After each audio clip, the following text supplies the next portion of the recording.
Cancer, Its Cause and Treatment, by Lucius Duncan Bulkley, 1915. Preface. Cancer has hitherto been regarded almost wholly from its histological and surgical aspects. The investigators and practitioners along these lines have been innumerable, the work done prodigious and the literature relating thereto enormous. But relatively little attention has been paid to the medical aspects of this most threatening malady, although voices have been raised from time to time, with more or less force, all joining in the same plea that the basic cause of the disease lies in some derangement in the vital forces of the organism, as influenced largely by diet and mode of life.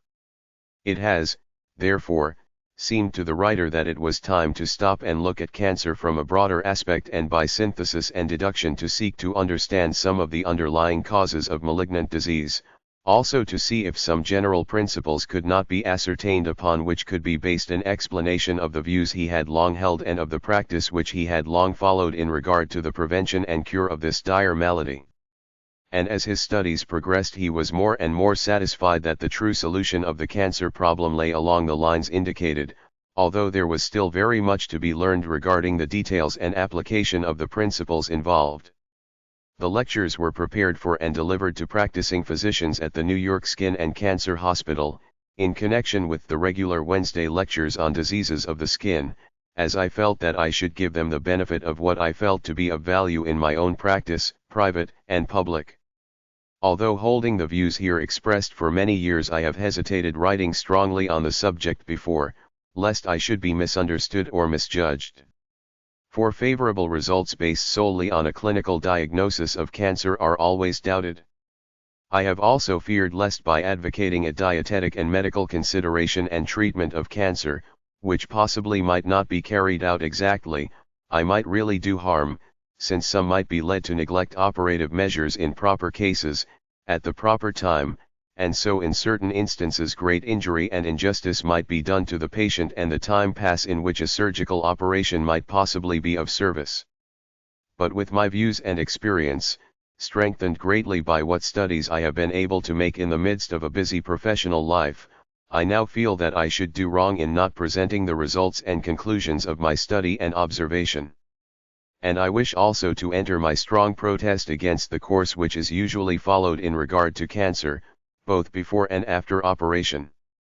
With a rather extended experience during the last 40 years, I have rarely if ever found a patient with cancer who has received adequate and continuous medical care before operation, with a view of discovering and rectifying the cause of the morbid growth. Too often when a cancer is suspected or discovered it is taken as a foregone conclusion that the malady is hopeless, except as the results of the disease, that is the new growth, may be removed by the knife, X-ray, radium, caustics, etc. And after a surgical operation, as far as my observation goes, the patients are invariably left entirely to their own resources, with the hope, alas, too often futile, that the tumor will not regrow, but with no attempt to so guide the life that there shall not be the same tendency to a recurrent malignant new formation. Against this latter course I also raise my earnest protest. In presenting matter from literature bearing on the subject under discussion, I am well aware that I have hardly more than touched the surface of the deep ocean of recorded observations on cancer, but it was the best that I could do in my busy life. I only hope that others will take up in earnest the subjects here presented, and that this pioneer work may lead to the building of a strong and permanent structure regarding the true basic cause of cancer. Truth never fears proof. In studying the subject I have been greatly assisted by the masterful work of Roger Williams, so often referred to and quoted from, and I feel that a candid and careful perusal of that book will be a revelation to many. I know that some have endeavored to throw discredit upon some of the deductions which he makes from various statistics, but in the main they all teach a valuable lesson and are worth serious consideration, as they are taken from reliable sources. Realizing fully that the problem of the cause and proper treatment of cancer is a most profound one, which master minds have long wrestled with and which cannot be fully settled without much further study, these lectures are presented to the profession at large in the hope that they may be the means of helping someone threatened with or suffering from malignant disease, and also that they may possibly stimulate others to investigate even more diligently along the lines of the medical aspects of cancer. Lecture I, Nature of Cancer.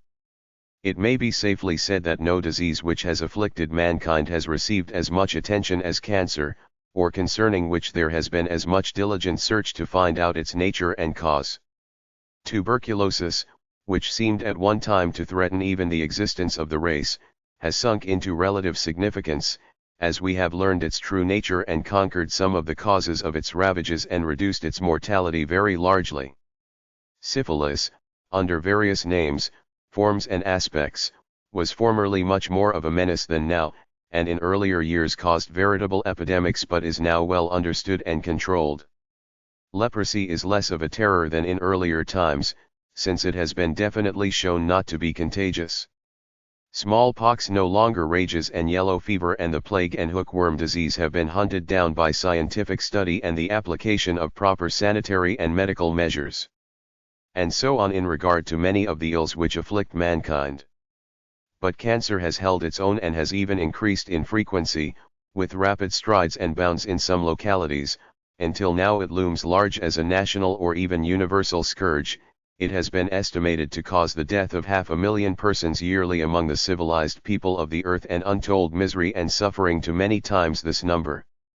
And all this is still going on in spite of the earnest, faithful and intelligent labors of innumerable research workers, the sacrifice of countless animal lives and the expenditure of vast sums of money, and the end, as far as relates to its prevention and cure, seems almost as far away as ever, for many surgeons, in past and present times, have acknowledged their inability to cope with the disease. Much, however, has already been established by scientific research, and still more earnest thought, observation and endeavor should be given to seeking most diligently for the cause of the disease, in the laboratory as well as in practice, for there must be some cause of cancer and also some reason for its steady increase. But it is never to be forgotten that, as Pope says, the proper study of mankind is man, and clinical observation, with laboratory research, on cancer as it appears in the human being, must be the ultimate base upon which all true advance in the knowledge of the nature, treatment, and prevention of the malady can ever rest. To effect this we must study the human being in all relations of life, must know the constitution and class of subjects in which the disease is most apt to manifest itself, understand the chemico-physiologic actions going on in the system, before and during the existence of the disease, and by a process of synthesis and deduction understand what is wrong and endeavor to correct it. All this is indeed a great undertaking and can only be accomplished by great effort on the part of many careful and skilled observers. But I want, in these lectures, to give you an outline of my own thought and study for many years, and, if possible, to let you see as I do the lines along which investigation should be directed. It is hoped, therefore, that this and the following lectures will throw some light on the connection of cancer with diet and mode of life, and some suggestions as to its prevention and cure. Parasitism has been excluded. For while at different times many observers have reported various organisms which were thought to be the cause of malignant growths, none of these have been definitely confirmed by others, in spite of earnest endeavor, and all experimental and clinical evidence is against a parasitic etiology of cancer. It is therefore seen how improper it is to speak any longer of the germ of cancer, for, as is now widely acknowledged, there is no such germ, it is an ignis fatuus which has been chased in vain. The contagiousness of cancer has also been excluded, certainly in the sense in which this term is applied to other affections. For while in some animals inoculation experiments have resulted in the transmission of certain tumors, little has been determined except that such tumor material when transplanted can, in some unknown manner, multiply its cells indefinitely and form a focus of malignant disease, with disastrous effects on adjoining tissue. The same occurs in metastasis in cancer patients. But this does not at all explain the true basic nature of cancer, nor its development in those who have had no connection with other patients so afflicted. On the other hand, the instances of suggested or supposed human transmission of cancer from one individual to another are so remarkably few and so exceedingly doubtful, that a recent author, Janeway, states that no well-authenticated cases of the transfer of a malignant tumor from one human being to another exist. It has been found impossible to inoculate human cancer into rats, mice and apes, nor can animal tumors be inoculated into animals of a different species. Heredity has been advanced as a cause, but statistics fail to verify this in any degree whatever. While certain instances have been brought forward in which heredity seemed evident, the study of large numbers of those afflicted with cancer, in connection with others free from the disease, has shown almost the same proportion of antecedents with cancer in both classes of persons, although some recent evidence seems to show that there is some tendency in different families for different organs. Experimental studies have, it is true, seemed to demonstrate that tumors occur apparently along hereditary lines in some animals in regard to certain organs, but in these instances it is to be remembered that the animals were kept in captivity and all fed alike, conditions which have been found to cause the development of malignant disease in wild animals when confined in zoological gardens.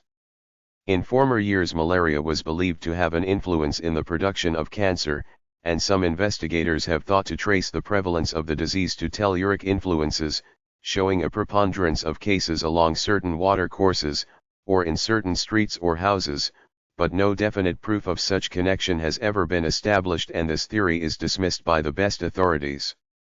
Syphilis, in its latent effects, has also been claimed as an element in the causation of cancer, and undoubtedly the disease may develop, in suitable persons, upon old syphilitic lesions, especially about the mouth, anus, and genital region.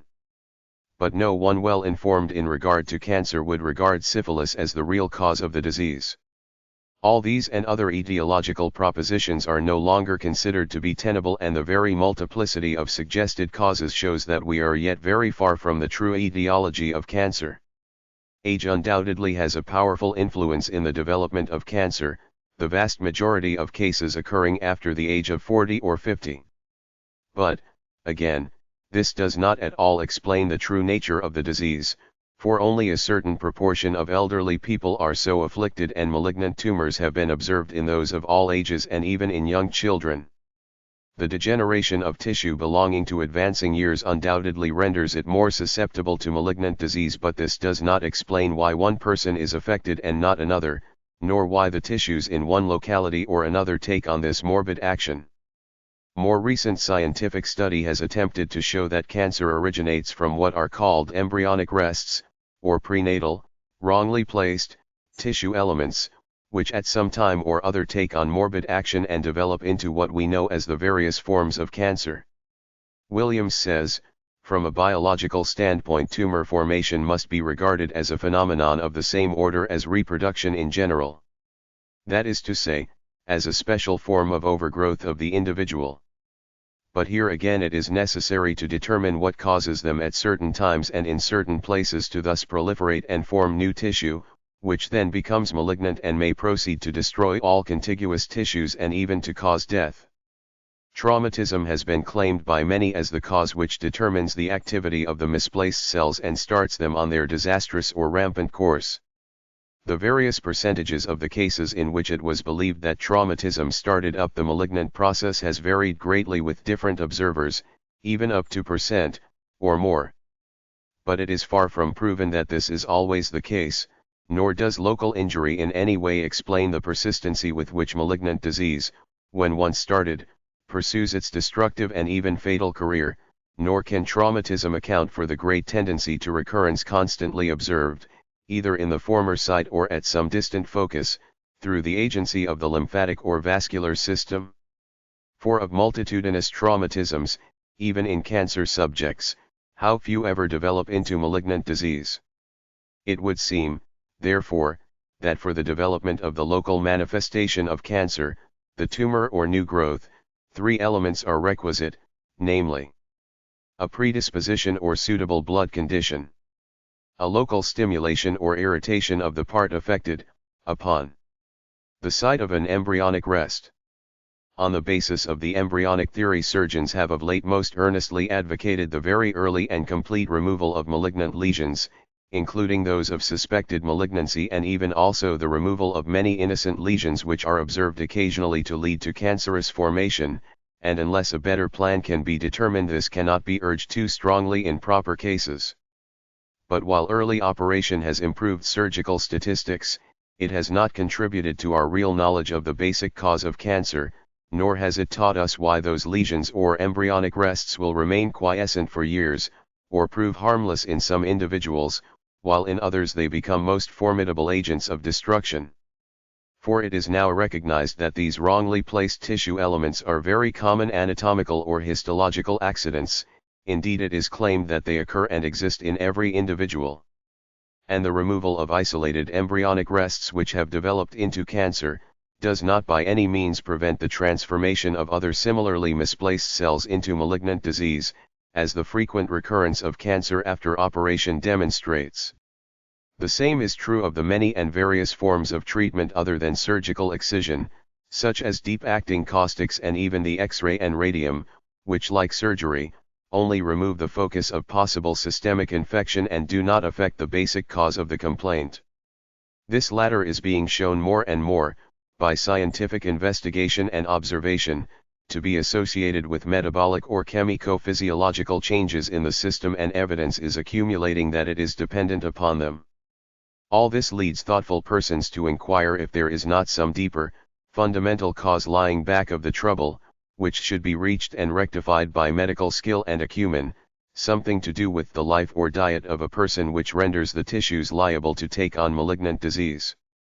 So that a recent surgical writer on cancer states that all study, whether clinical, pathological, or experimental, points to the fact that there is some underlying, hidden cause which leads to that aberration in the action of tissue cells which we call cancer. A cause residing in only the cells themselves, or in some abnormal chemical constitution of the plasma bathing the cells, or in both of these possibilities acting together. Occupation has been questioned, but with most unsatisfactory results, for in some statistics which have been gathered, cancer has been observed in those following all possible pursuits. And while laborers stood first on the list, clergymen stood fourth, while carters, threshers and guides, who would be exposed to local injury, were at the bottom of a long list. It has been found, however, to be more frequent in trades or occupations in which the individual is most subject to the habitual abuse of alcoholics, as in bartenders, printers, etc. We see, then, that thus far no satisfactory cause has been established for the occurrence of cancer, much less for the steady and great increase of the disease of late years. And as far as can be learned, no measures are recognized, or at least generally adopted, to prevent its occurrence or recurrence, although, as already stated, modern surgery has seemed to improve the statistics in regard to its mortality in certain forms or locations, and the X-ray and radium have certainly also been able to remove, perhaps temporarily, some of the products of the disease. We come then to the question, what is the real nature of cancer? Alas, all scientific, experimental and clinical investigations have failed to solve the problem, except that all evidence points to the conclusion that cancer is to be considered as a pathological disturbance of the normal cell life, from some unknown cause. A curious suggestion has been made by Schmidt, who found that of cases of cancer of the chylopoietic system, had never had any infectious disease of childhood and went through life without any infection of any kind. The figures point to the existence of a cancer diathesis, one which is resistant to germs. It would carry us too far from the practical side of our subject, even if we were at all able to present or analyze the vast number of contributions which have been made to the pathological histology of cancer and the changes which take place in the transformation of normal cells into those of malignant character. The amount of microscopic work which has been done along this line can hardly be imagined, and the literature relating to it is enormous.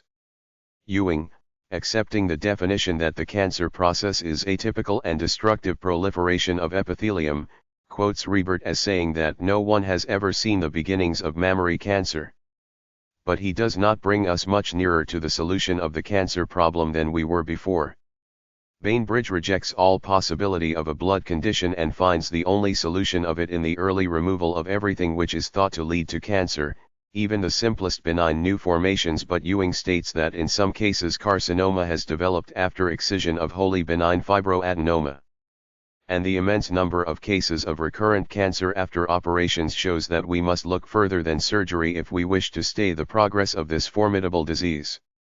It would be useless to attempt to present the many theories which have been advanced relating to cellular metaplasia, or even to detail all the more or less accepted views in regard to the manner in which normal cells change and degenerate into those of malignant character. But some of the principal facts may be of service in understanding somewhat of the mode of development of malignant tissue from that which has been normal. The statement of Virchow, omnis cellula e cellula, that is, where a cell arises there a cell must have previously existed, just as an animal can spring only from an animal and a plant from a plant, forms the basis of all study on the genesis of cancer and all tumor formation.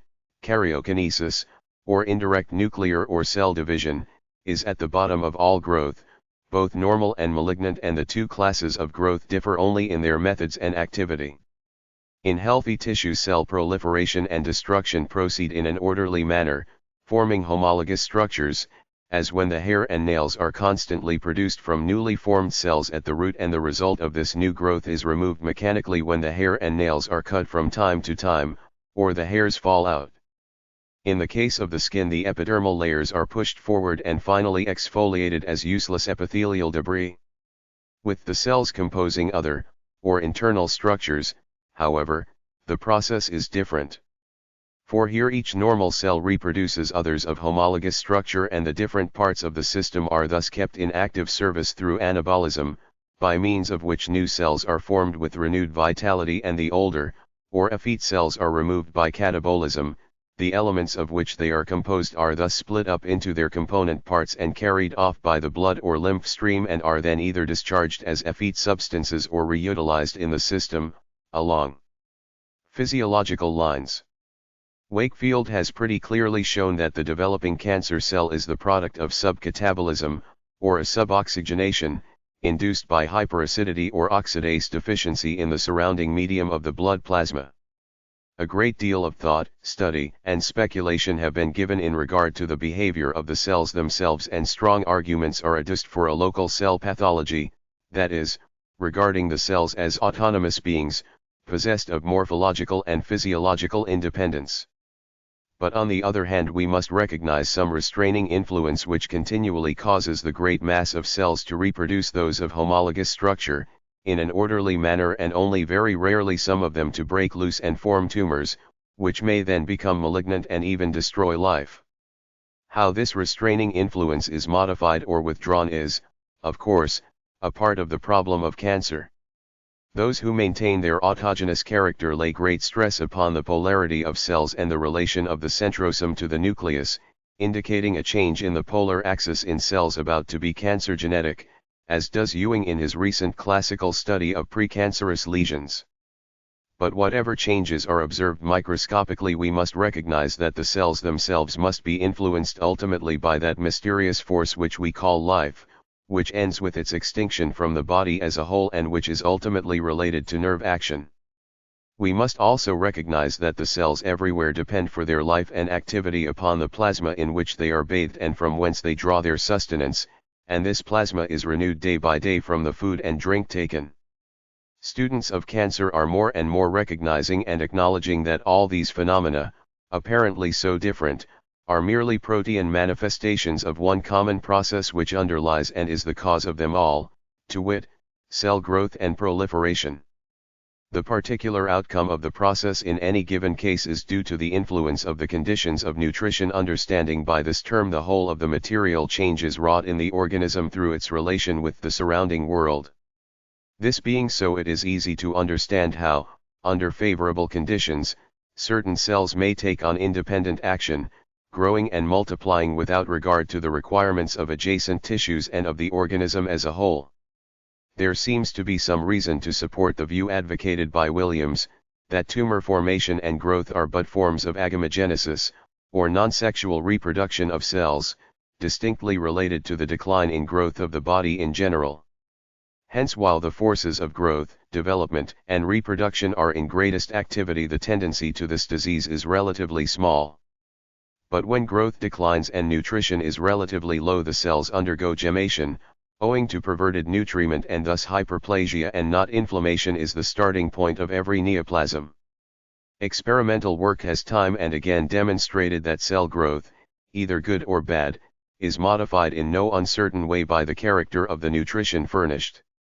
Cancer has repeatedly been observed to disappear spontaneously, as such cases are on record by careful and competent medical men. In certain of these instances it has occurred in connection with a radical change in the mode of life and diet, but in the majority of instances there is no record of the special cause of its disappearance. The lesson to be learned from this is that there are conditions of the system which are antagonistic to the abnormal proliferation of cell tissue, even when it has begun to take place, as we must believe that there are other conditions of the system which favor such diseased action of aberrant cells. An interesting confirmation of this is attributed to Ehrlich, but I cannot find the original reference. He has shown that mice living upon a rice diet cannot be inoculated with cancer, while mice living on a meat diet can be readily inoculated, cancerous tumors developing quickly and continuing to grow until the animal dies.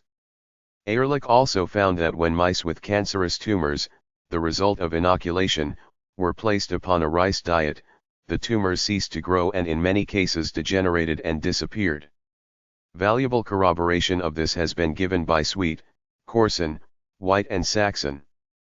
They made a series of experiments in regard to the influence of certain diets upon the growth of experimental tumors, all with the same results. Rouse has recently shown that large growths of certain transplanted rat and mouse tumors are checked in their development by underfeeding the host on a special diet. The chemistry of cancer has been studied in most varied directions, and the literature relating thereto is very voluminous and can be hardly more than alluded to here. It is unfortunate, however, that most of the researches have been made in connection with patients who have advanced cancer and very commonly with the disease affecting internal organs, which of itself interferes very greatly with their function and so causes many of the perturbations of metabolism observed.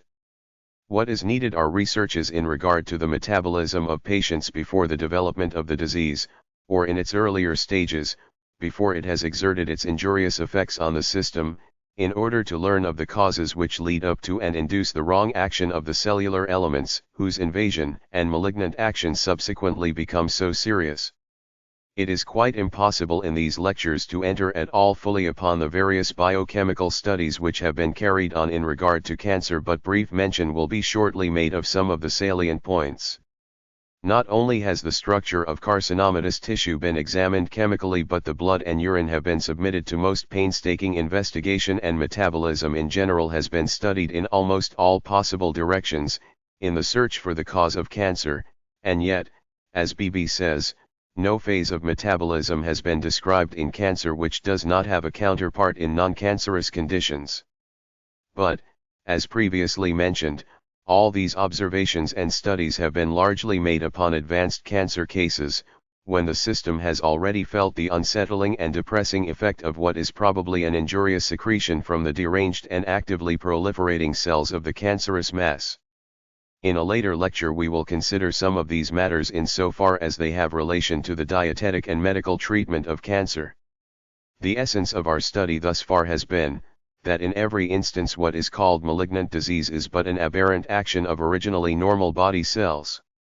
That, as normal cells find their nutriment in the circulating plasma, so some pathological change in this latter causes them to take on abnormal action and they no longer develop homologous cells, capable of forming normal tissue, but heterologous elements which have a natural tendency to disintegrate or break down and exert a destructive influence on adjoining cells of any kind, and in this process they secrete a hormone which is prejudicial to the system and tends to destroy life. In later lectures we shall endeavor to understand this more perfectly and consider some of the elements in life which tend towards the production and arrest of cancer. Lecture 2, Frequency and Geographical Distribution of Cancer. Cancer in man exists all over the globe, but in different degrees of frequency, according to varying conditions of life, as we shall presently see. Malignant growths occur also in animals and fishes, though also with greatly varying frequency under different conditions, but there are few real tumors in reptiles or amphibians.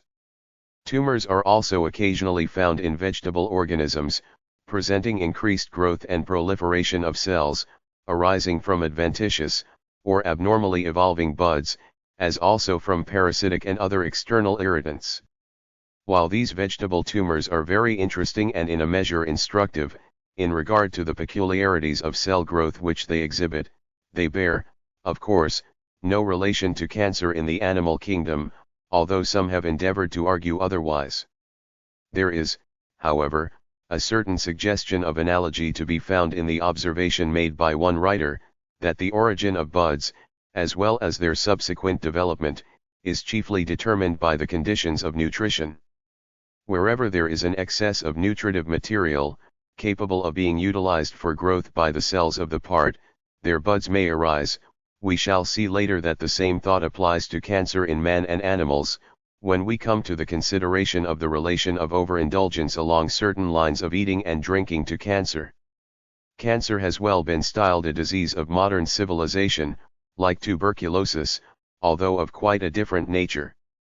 Interesting studies have been made in regard to the increased death rate from the former in England, coincident with the diminished mortality of the latter, in accordance with nutritional changes which have taken place in certain populations. And in the first lecture I mentioned that in the United States the mortality from tuberculosis had fallen %. Between and while, as we shall see later, the mortality from cancer has certainly risen. Williams, who quotes very largely from the accurate statistics which have long been carefully recorded in England, says that while tubercle has declined with great rapidity, cancer has increased at a still faster rate, and these inversely related changes are still in active progress. In illustration of these remarks it may be mentioned that during the last half of the 19th century, the cancer mortality for England tripled. While, during the same period the tubercle death rate declined to the extent of nearly one-half.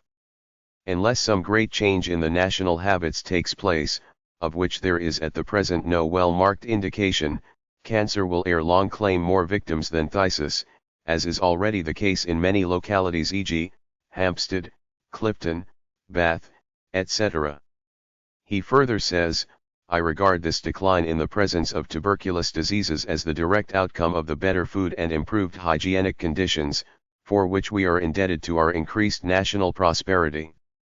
And I shall endeavor to show that conditions of this kind, by their action in another direction, are also mainly responsible for the augmented cancer mortality. We shall see later that cancer has asserted itself where modern civilization has augmented the opportunities of overindulgence along many lines of eating and drinking. For while advancing scientific knowledge has undoubtedly diminished mortality in general and has added to the average length of life, the various factors included in our modern mode of living have also with certainty increased morbidity along such lines as neurotic and vascular disorders, tumors, etc. All statistics from various localities show that cancer has certainly increased in frequency very greatly of late years, and though some have attempted to claim that this increase is only apparent and is due to greater accuracy of diagnosis and the prolonging of more lives to an age when cancer is more common, there is no doubt in the minds of those who have studied the figures that the increase is certainly very real, and unless there be found some way to check its production, the death rate at the end of the century will be appalling. It is quite impossible here even to give a comprehensive idea of the immense amount of work which has been given to the study of the statistics of cancer in various parts of the world, as collected in the remarkable works of Roger Williams and Jacob Wolf, but brief mention must be made of some of the items observed and recorded in order to properly understand our subject. Williams in particular has analyzed the recorded facts in an interesting and convincing manner and shown again and again in connection with the figures from different countries, sections, and cities, that the occurrence of cancer bears a striking relation to the condition of the people in reference to their material prosperity, namely, that the well-to-do, who can overindulge in many ways, are vastly more subject to cancer than those in the poorer walks of life, also that aborigines in the wilder parts of the world are either almost exempt from cancer, or suffer from it to a very much less degree than civilized foreigners who come to their lands. This is also shown in a very striking manner by Wolf, and I present here a table which he gives in regard to the progress of cancer in a single country, Australia, among the native-born and foreigners. Of living there die of cancer in Australia. Year number of inhabitants native-born English other nationalities. He remarks, we see from this comparison in what a great degree the death rate from cancer has increased in foreigners as compared to the native-born, in whom the disease has remained about stationary, when the increase in population is considered. Another writer remarks that when native Australians mingle with foreigners as servants or employees and adopt their diet and customs, cancer occurs more frequently in them. Much the same has been reported in regard to other peoples and nationalities, and later we will consider the influences of urban life on the production of cancer. In New Zealand, according to Hislop and Fenwick, where the general death rate is the lowest in the world, cancer is on the increase, as civilization advances. In the great majority of cases the alimentary canal is the seat of invasion, even in women. All the patients studied were hearty eaters, taking also very much strong tea many times daily. The Polynesians and Melanesians seem to be peculiarly exempt from cancer. Sir William MacGregor, although he had operated several times on whites in the Fiji Islands, never remembers operating on a Polynesian or Melanesian, who are practically vegetarians. He never saw a case in British Guinea in 1/2 years, and then saw an encephaloid cancer of the tibia in a Papuan, who for years had lived practically a European life, eating canned Australian meat daily. In regard to Africa, Williams quotes Dr. Madden of Cairo, who says, the consensus of opinion among medical men in Egypt is, that cancer is never found, either in male or female, among the black races of that country. These include the Berberines and the Sudanese, who are all Mussulmans and live almost entirely upon vegetable diet. Of deaths among natives of Cairo during, only were due to cancer, females, males, or in England during the same year the proportion of cancer deaths to total deaths was in the islands of Lagos, on the west coast of Africa, Dr.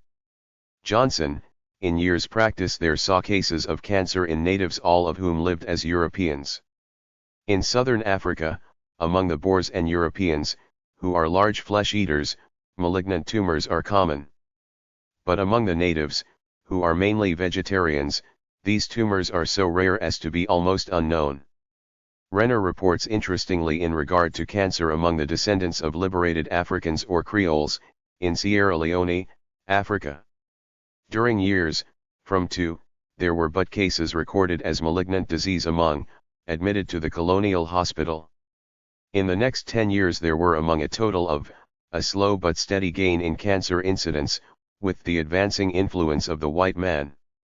He says that while the Aborigines eat no meat, the Creoles eat much meat, the teeth of the latter are beginning to decay, like those of the whites, which is attributed to the sweets introduced by the latter. Every case of cancer recorded has been in a Creole, living like a European, and not a single case among the Aborigines. Much the same freedom from cancer has been noted in regard to Negroes when first brought to the United States in slavery, when their food and mode of life was simple. But since emancipation, and in proportion as they have mingled with whites and eaten their food, with their own natural tendency to gluttony and laziness, cancer has increased among them, although their death rate from malignant disease is still much less than that of whites. In India all writers agree that cancer is rare among the inhabitants of warmer country districts, where they live largely on rice or millet, with a little milk and butter and vegetables. They eat meat rarely. The immense majority of the people live a rural life, depending upon agriculture for their sustenance. Investigations of late years, however, might seem to indicate that cancer is more prevalent in India than previously supposed, but its incidence still bears no real relation to that in many other countries, and an analysis of some recent reports explains in an interesting and curious manner the reasons for the diversity of opinion as to the actual frequency of the disease. Thus, Benrot collected a total of cases only from years' statistics of mission hospitals and government hospitals, representing, of course, many million inhabitants, whereas in New York City, according to the weekly bulletin of the Board of Health, there were deaths from cancer in the last 6 months, a striking illustration of the rarity of cancer in India. Moreover, of these cases, over were about the mouth, a very large share of these arising from the very common habit of chewing betel, which contains also much calcium, which latter is one of the salts incriminated in the causation of cancer. Sandwith attempts to show that cancer is prevalent in India but refers to only cases reported in the hospitals there, in 3 years, also among many millions of people, and he refers likewise to the beetle-chewing cancer and the cangri burn on the abdomen of men, from the charcoal furnace worn for warmth. These peculiar local disorders vitiate any deductions which could be drawn from such statistics. In China, according to a recent writer, cancer is comparatively uncommon in those parts where the bulk of the people live on an almost exclusively vegetarian diet, being too poor to purchase any of the various flesh foods, which are there used for culinary purposes. But in places where cancer is said to be more prevalent, the reporter adds, all Chin men there eat fish and pork at morning and evening meals. Fowls and ducks are always on the table of all but the most humble of the coolie class. In regard to the occurrence of cancer in the Far East, however, some of the modern investigators, such as Bashford, have endeavored to overturn the generally accepted view as to its infrequency, but I do not feel that the evidence presented can at all weigh against the unprejudiced opinion of most capable medical men who have long lived and practiced in those regions, some of whom as medical missionaries have had most intimate contact and acquaintance with the natives. Only very recently a medical missionary, who has long been connected with the medical college and hospital in Beirut, Syria, told me that cancer was practically unknown among the thousands of patients who flocked there from all over the Near East, he adding that they were all largely vegetarians. During a rather extensive trip through the Far East I was unable to see or even hear of any cancer, although I met a large number of medical men and made diligent inquiry regarding the same. As I wished to verify my views in regard to the rarity of the occurrence of cancer among those who lived on rice or other vegetarian diet, I visited very many civil, military and mission hospitals, with a total of many thousands of patients and ministering to many millions of population, in Japan, Korea, China, the Philippines, India, Siam, and Egypt. I met the same response, that cancer was rarely seen among those vegetarian natives.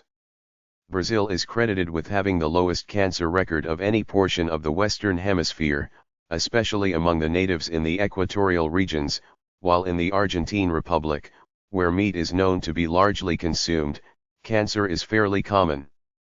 From many parts of the world there come reports of the relative infrequency or even absence of cancer among simple living natives, one writer in regard to the West Indies stating even those cases which I have witnessed in this class of people have been among the better orders of them, whose habits of living assimilated to those of Europeans.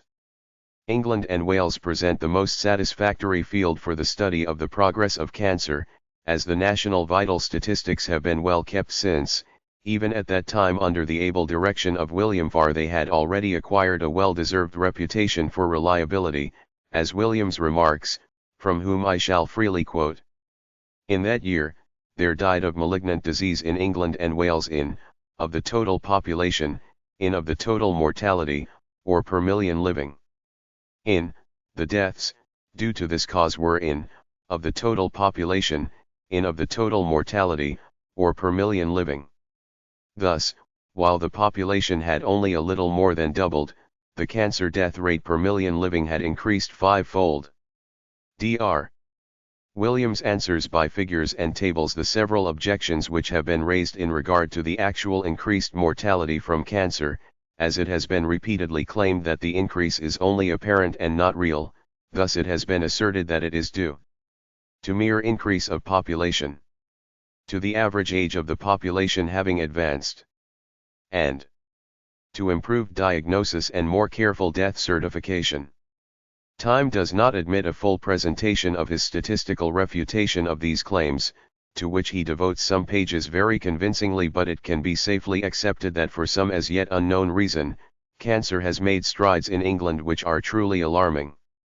Williams has also made some most interesting studies in regard to the increase of cancer in connection with changed conditions of life, and from his analysis of statistics, he very clearly shows that the spread of the disease has closely followed urbanization and the rapid increase in material prosperity of recent years. In England, where % of the population are now town dwellers, this tendency to collect in cities and towns has gone farther than in any other community. He recognizes that any far-reaching, environmental change of some duration is probably potent in disturbing the stability of the constituents of living bodies, and the sudden change from poverty to riches and plenty is conducive to the development of cancer. Allusion has already been made to the inverse relation of deaths from cancer and tuberculosis, the latter diminishing with improved material conditions, while the former increases as wealth and indolence increase. He shows this by statistics from various localities and by data from towns in different countries. He makes it pretty clear that cancer mortality is lowest where the conditions of life are hardest, the surroundings the most squalid, the density of population greatest, where the tubercle mortality is highest, the general and infantile mortality greatest, and where sanitation is least perfect. In short, among the poor of the industrial class in our great towns. Whereas among the wealthy and well-to-do, where the standard of health is at its best and life is easiest, and where all the conditions of life are just the reverse of the foregoing, there the cancer mortality is highest. While this is a pretty strong statement and many exceptions could undoubtedly be found, careful investigation will show it to be true in the main, for it must be remembered that even among the poorer classes gluttony, especially in regard to proteids, is not at all uncommon, and indolence, with impeded metabolism, is not at all unusual. Dr. Latham found that the mortality from cancer in England, was more than twice as great among well-to-do men having no specific occupation, as among occupied males in general, the respective mortality ratios being for the former and only for the latter. Sir William Banks confirms the steady increase in cancer very strongly, which he attributes to richer and more abundant food, of which males eat more than females, and consequently cancer is increasing proportionately more among men, as all statistics show. Switzerland is reported to have the highest death rate from cancer of any country, it having augmented from poor, living in, to in. There again the cancer mortality varies greatly in the different sections or cantons. Thus, in wealthy Lucerne it is poor, living, and only in poverty-stricken Valais. In the city of Geneva it is poor, living. Denmark, next to Switzerland, is reputed to have the highest cancer death rate of any country in Europe, viz. poor, living in. But here the statistics are only from the towns, which comprise but a quarter of the whole population. The per capita wealth is said to be higher there than any other country in Europe except France. France shows a high cancer mortality, with a constantly increasing death rate, and, next to England, France is the richest country in Europe and wealth is much more widely diffused. The French workers own nearly times, per capita, more than those in England. In Paris the cancer death rate has increased as follows, for each, living, in. Italy, a comparatively poor country, shows a low cancer mortality, but even here it is increasing from poor, living in, to in, and in. The consumption of meat is there the smallest in any European nation, namely pounds per capita in. In the chief towns the rate of death from cancer is high. Thus for each, living, in Florence, Ravenna, Venice, Milan and Rome. Time does not permit a wider survey of the field of distribution of cancer, as presented so remarkably from official statistics by Williams and Wolff, but in connection with the high percentages of deaths above quoted among the richer classes it may be interesting to mention some of the lowest records. Thus, in the poor country of Kerry, Ireland, it was poor, living, in the province of Dalmatia, in the Shetland Islands, in Servia, from 2, and in Ceylon the mortality from cancer was about for each, living. The United States, unfortunately, has not kept the vital statistics of the country in years past with anything like the fullness and accuracy which has obtained in England, nor even at the present time is it possible to learn definitely the frequency and increase of cancer in every locality. But all the statistics which have been gathered show unequivocally that the disease has steadily increased in a manner which is alarming. Analyzing the recorded deaths from cancer in 31 cities and the percentage of increase in 4 years, one writer estimates that, if the same increase is continued, by the end of the century there will be a death rate, approximately, of in every inhabitants, or 1 in every 100. In a recent bulletin of the Board of Health of New York City, the following statements are made in regard to the mortality from cancer in the statistics of our 7 largest cities recently tabulated, show that the cancer death rate was the highest on record. For New York City, the rate was per, of the population, against an average of, for the last 5 years. For Boston, against an average of. For Pittsburgh, against an average of. For Baltimore, against an average of. For Chicago, against an average of. For Philadelphia, against an average of. For St. Louis, against an average of. This average increase of almost % of deaths from cancer in the combined population of these 7 cities, during the last 5 years is certainly an alarming fact and cannot be explained on the ground of greater accuracy of diagnosis. For it is not to be presumed that there has been such great improvement along diagnostic lines during the single year. It is difficult to state the exact prevalence of cancer in the entire United States, as the registration areas include only about 2/3 of the total population. Much can be learned, however, from the annual volumes published since. According to these mortality statistics of the United States, the deaths from cancer and other malignant tumors per population were as follows. In there were, deaths from cancer, or per population, an increase in the death rate from this disease of almost %. Since, while, as before stated, the tuberculosis mortality had fallen a little over %. In the same period. As in other countries, which might also be expected from the statements already made, the disease varies in frequency in different localities and communities. Thus, cancer is stated to be much more prevalent in the northern than in the southern states, and as already stated, the Negroes are much less subject to the disease than whites, especially when they are living their own natural home life, but when they come to the cities, as waiters, etc., in hotels, their cancer death rate increases. But even in New York City, in the deaths from cancer in Negroes was in total deaths, against in whites. The mass of Negroes here, of course, live plainly and work hard. The North American Indians also are believed to be almost exempt from cancer in their primitive savage condition, but as they have come under the influence of civilization, they are more affected. It has also been noted by several observers that immigrants and their descendants present a very much higher mortality from malignant diseases than prevails in their native countries. From these and other considerations, Williams suggests that abrupt change of environment may also be a factor in the causation of this disease. We have thus seen, while cancer is very widely distributed over the globe, it is present in varying degrees of severity in different localities, and careful analysis shows that the disease affects different classes of persons with unlike severity.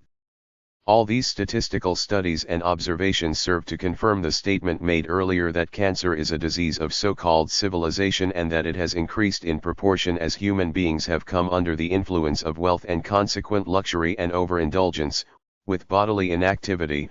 All these elements lead to a disturbed metabolism, which, as we shall see later, is, at least, a contributing cause to the deviation from normal of some of the cellular elements of the body.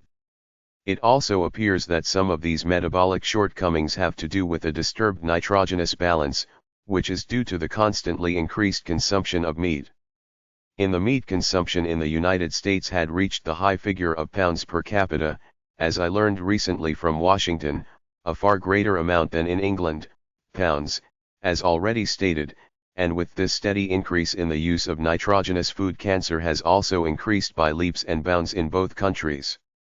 Lecture 3, Metabolism of Cancer.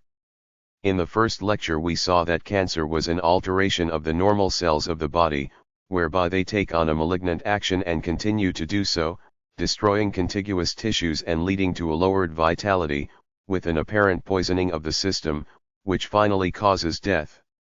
As the cells of various organs furnish different secretions, which in health contribute to proper metabolism, resulting in growth or maintenance of the tissues, so these disordered cells are believed to secrete a toxic substance, or malignant hormone, which has a prejudicial action on the body and hemolytic action on the blood, as has been brought out pretty clearly by Troisier and others. We saw that as yet the definite cause had not been determined, why at some period certain cells take on the action which we call cancer, nor why they persist in their destructive course. Long continued and abundant laboratory and clinical research have about decided certain questions negatively in regard to its etiology, so that in a measure the field is cleared for the study of some of the possible basic causes of the disease in question. Thus, all are pretty well agreed that cancer is not contagious or infectious, that it is not caused by a microorganism or parasite, that it is not wholly due to local injury, that it does not appertain to any particular occupation, that it is not hereditary to any great degree, that it does not especially belong to or affect any particular sex, race, or class of persons, nor is it confined to any location or section of the earth, and that it is not wholly a disease of older age. We saw further that there appeared to be good evidence that certain misplaced embryonal rests were the original starting points of diseased cell action, but as these are now known to exist in everyone from birth, this offers no real explanation of the occurrence of the disease at different times in life.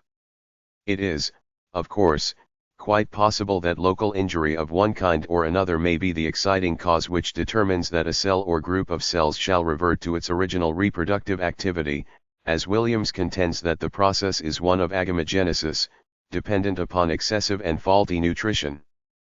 The question as to the relation of uricacidemia, or lithemia, to cancer has never been fully studied, and it is worth considering whether, as in gout and rheumatism, to which cancer is often associated and perhaps closely allied, the exciting cause may not be the lodgment somewhere of uritic deposit, which is further excited and fed by effete or imperfectly oxidized nitrogenous elements, for later we shall see that perverted metabolism, largely of proteid elements, is closely associated with cancer. We noted also that some attributed cancer to independent cell action, relating to the polarity of cells, etc., but it is inconceivable that a cell or cells can idiopathically start out on a rampant course and pursue it with increasing severity, even until death results, without, at least, some definite predisposing cause, even though diligent and earnest work has not as yet determined just what that cause may be. The error has been, we believe, in searching too exclusively by the microscope and by certain laboratory methods, and not sufficiently along clinical and biochemical lines. For it must be recognized that all the cells of the body are continually bathed in the vitalizing fluid of the blood, whence they derive their nutriment and into which, with the lymphatics, they return the products of their vital action, by anabolism and catabolism. By exclusion, therefore, we are reduced to seek the etiology of cancer along other lines, and about all that is left is metabolism, as influenced by advancing, so-called civilization, which relates very largely to diet and mode of life. This we will take up later, but will first examine some of the scientific findings in regard to the blood in cancer and data relating to the various secretions and excretions of the body bearing upon metabolism in this disease. That the blood shows great changes in advanced cancer is recognized by all, as is clinically manifested by the intense cachexia and anemia commonly present and always strongly marked toward the end, of which the cytology has been very fully studied and presented by Turk. When then examined, there is found to be a marked reduction of red cells, low hemoglobin index and distinct leukocytosis, with greatly diminished alkaliscence. The reported changes in the blood have also varied with the location of the malignant disease, according as it may interfere mechanically or otherwise with the function of certain organs, which fact naturally obscures the question of the true relationship of the blood to cancer. Thus, it is stated that in cancer of the liver and pancreas there is always leukocytosis and glycogen, and that cancer appears to interfere greatly with the function of the liver as a destroyer of intestinal toxins. They pass into the general circulation, probably cause the glycogen reaction and at least part of the leukocytosis, and very often give rise to fever. There are also other microscopical alterations in the blood in late cancer. Thus, degenerative change in the leukocytes are common, with derangement in the normal proportion of their different forms, as also changes in the erythrocytes, with nucleated red cells and megalocytes in severest cases. Price-Jones, in a study of the blood in cases of cancer of the breast, found the red blood cells diminished on an average of per cent, the white blood cells increased per cent, lymphocytes increased by per cent, large mononuclear cells increased %, and polynuclears %. Burnham states that in the severe grades of anemia with malignant disease, poikilocytosis is marked and nucleated cells of both normoblastic and megaloblastic type may be present. The red corpuscles may be reduced to, and exceptionally to.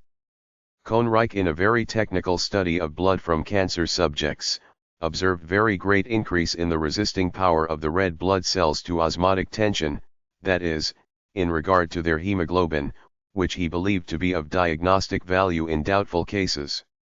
Unfortunately, there have been relatively few studies of the plasma of the blood in this or other diseases, and yet the condition of this fluid must be of the utmost importance, as from it are derived the nutrient principles not only of the solid constituents of the blood but also those of the entire system, about % of it being serum albumin and serum globulin. It also holds in solution the phosphates, carbonates, sulfates, and chlorides, the latter often varying greatly and being chiefly responsible for the isotonic relation of cells and serum. In cancerous cachexia, a diminution of carbonic acid, a constantly diminished alkalinity and an increase of acid principles of the blood have been fully demonstrated, pointing in all probability to the existence of an acid intoxication. The formation of the corpuscular elements of the blood must be greatly interfered with when metastases occur in the blood-making organs, the lymphatic tissue, bone, marrow, and spleen, which probably occur more frequently than is generally recognized. It seems that the toxic secretion from a cancerous mass has a distinct action upon the blood, for after complete removal there is often observed an increase of hemoglobin, as I have witnessed, and a high leukocytosis has disappeared after the removal of scurus of the breast, only to return again with the recurrence of the tumor. Abderhalden states that in from 2 to 3 weeks after the operative removal of cancer, certain defensive ferments can no longer be found in the serum. Many laboratory studies have been made upon the chemistry of cancer tissue, seeking to determine the nature of the toxin produced and its experimental effect on animals, but thus far no great results have been obtained. It has been observed, however, by Gruner that when cancer juice is injected intravenously a marked lymphocytosis arises, which is followed by the appearance of large mast cell myelocytes in the blood. This cancer juice is supposed to be autotoxic in cancer patients and to comprise toxic albuminoids, which being in quantities too great to be quickly neutralized poison the system, especially the blood and the hematopoietic organs. In regard to the real biochemistry of cancer, we are still greatly in the dark. Vast numbers of studies and researches have been made to determine the real character and nature of the biochemical changes which occur in cancerous tissue, and the mere recounting of the reported findings and theories elaborated from them would occupy far more time than can be profitably given in these lectures. Some have claimed very positive findings which account in a measure, at least, for the pathological conditions, while others, as Beebe, state that the chemical study of tumors is in its infancy. We have scarcely proceeded far enough to know where the medical problems are, nor have methods now available been perfected to such an extent as to enable a decisive experiment to be made. No phase of metabolism, says he, has been described in cancer which does not have a counterpart in non-cancerous conditions. This applies to such questions as the nutritive relations between the cancer cells and the normal body tissue, to the nitrogenous balance, retention, elimination of sodium chloride, excretion of acetone, the relation of ammonia excretion and a possible acidosis. He adds, however, diet doubtless forms an important part in the growth of cancer, possibly even in the origin of the disease. It is encouraging, therefore, to find that this able and careful laboratory investigator recognizes, in a measure, the basic cause of diet, toward which all evidence points so strongly, although the definite connection may not yet have been established by laboratory methods. In all our study in regard to the relation of diet to cancer, it must be remembered that there are divers elements and agencies which combine to produce the many and various disordered conditions of the body, to which we give the names of different diseases, and that cancer is no exception to this general rule. For instance, In old-fashioned gout the patient may have consumed an excess of port and Madeira wine for years before the system finally rebelled and acute gout resulted, and among the causes for the systemic reaction we know that frequently it is great mental strain or shock which has so disturbed metabolism that the wine was no longer tolerated. Much the same is true in regard to cancer and nitrogenous diet. And we will see later that mental disturbance and nerve strain or shock often seem to be causative elements, also that constipation, or intestinal stasis, is so common in cancer subjects that it must be looked upon as one of the contributing causes among others, to be mentioned later. Although it is quite possible that many of the reported biochemical changes found in primary cancerous tissue and metastases may not be of etiological importance, it may be interesting to briefly refer to some of them as indicating the vital alteration in tissues connected with what we recognize as malignancy. Even as in acute and chronic gout the affected tissues exhibit abnormal conditions in regard to uric deposit. Many writers, some of them dating back many years, agree that albuminous constituents predominate in cancer tissue and, as in actively growing structures in general, sugar-forming substances abound. Wolter states that cancer of the breast contains % more nucleoproteids than the normal breast. Casein is also present in breast cancers, and the abundance of fatty matters, contained in the cells of such neoplasms, is well known. In regard to the proteids, Wolf, after many studies, concludes that their character is identical with that of normal tissues, and it is only the quantitative distribution of these that differentiates the tumor from the physiological tissue. Wells agrees with others that there is no very distinctive character in the biochemistry of malignant tumors, but by reason of their excessive chemical component, as compared with benign tumors, they naturally show a high content of nuclear proteins. They, therefore, contain a high proportion of phosphorus and iron. Interesting observations have also been made on other characteristics of cancerous tissues, such as the great abundance of enzymes of great variety which are actively autolytic. Also in regard to certain relations of cholesterol, in regard to which Ewing has recently said, there appears to be something in the chemical or mechanical nature of the irritation of cholesterol which is peculiarly effective in producing atypical proliferation of epithelium. This has been found to be no less than % greater in quantity in fatty deposits, as in the mesentery, in subjects of cancer than in healthy persons, etc., etc. It would weary you to no purpose to attempt to refer further to the bewildering mass of research studies in connection with the biochemistry of cancer which are found in special literature. Much of it is fragmentary and some of it contradictory, but all has its value as contributory to our knowledge of the actual conditions developed in connection with cancer growth, but up to the present time it cannot be claimed that any very practical results have been thus attained which will aid us in treating the disease. As all cell life and proliferation of tissue depends on the activity of the cell nuclei, much attention has been paid to the changes found in them and the behavior of the centrosomes and chromosomes, all of which is too technical for us to consider here. Suffice to say, however, that several observers have demonstrated heterotypic mitosis in malignant tumors, and that histologic examination confirms what other judgment has indicated, namely, that the cancer cell differs from a normal tissue cell mainly in its aberrant action under some stimulus, probably derived from the animal fluids by which it is surrounded.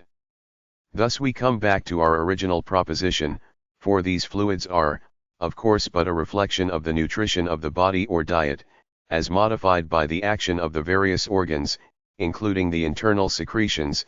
All this is influenced again by the action of the nervous system.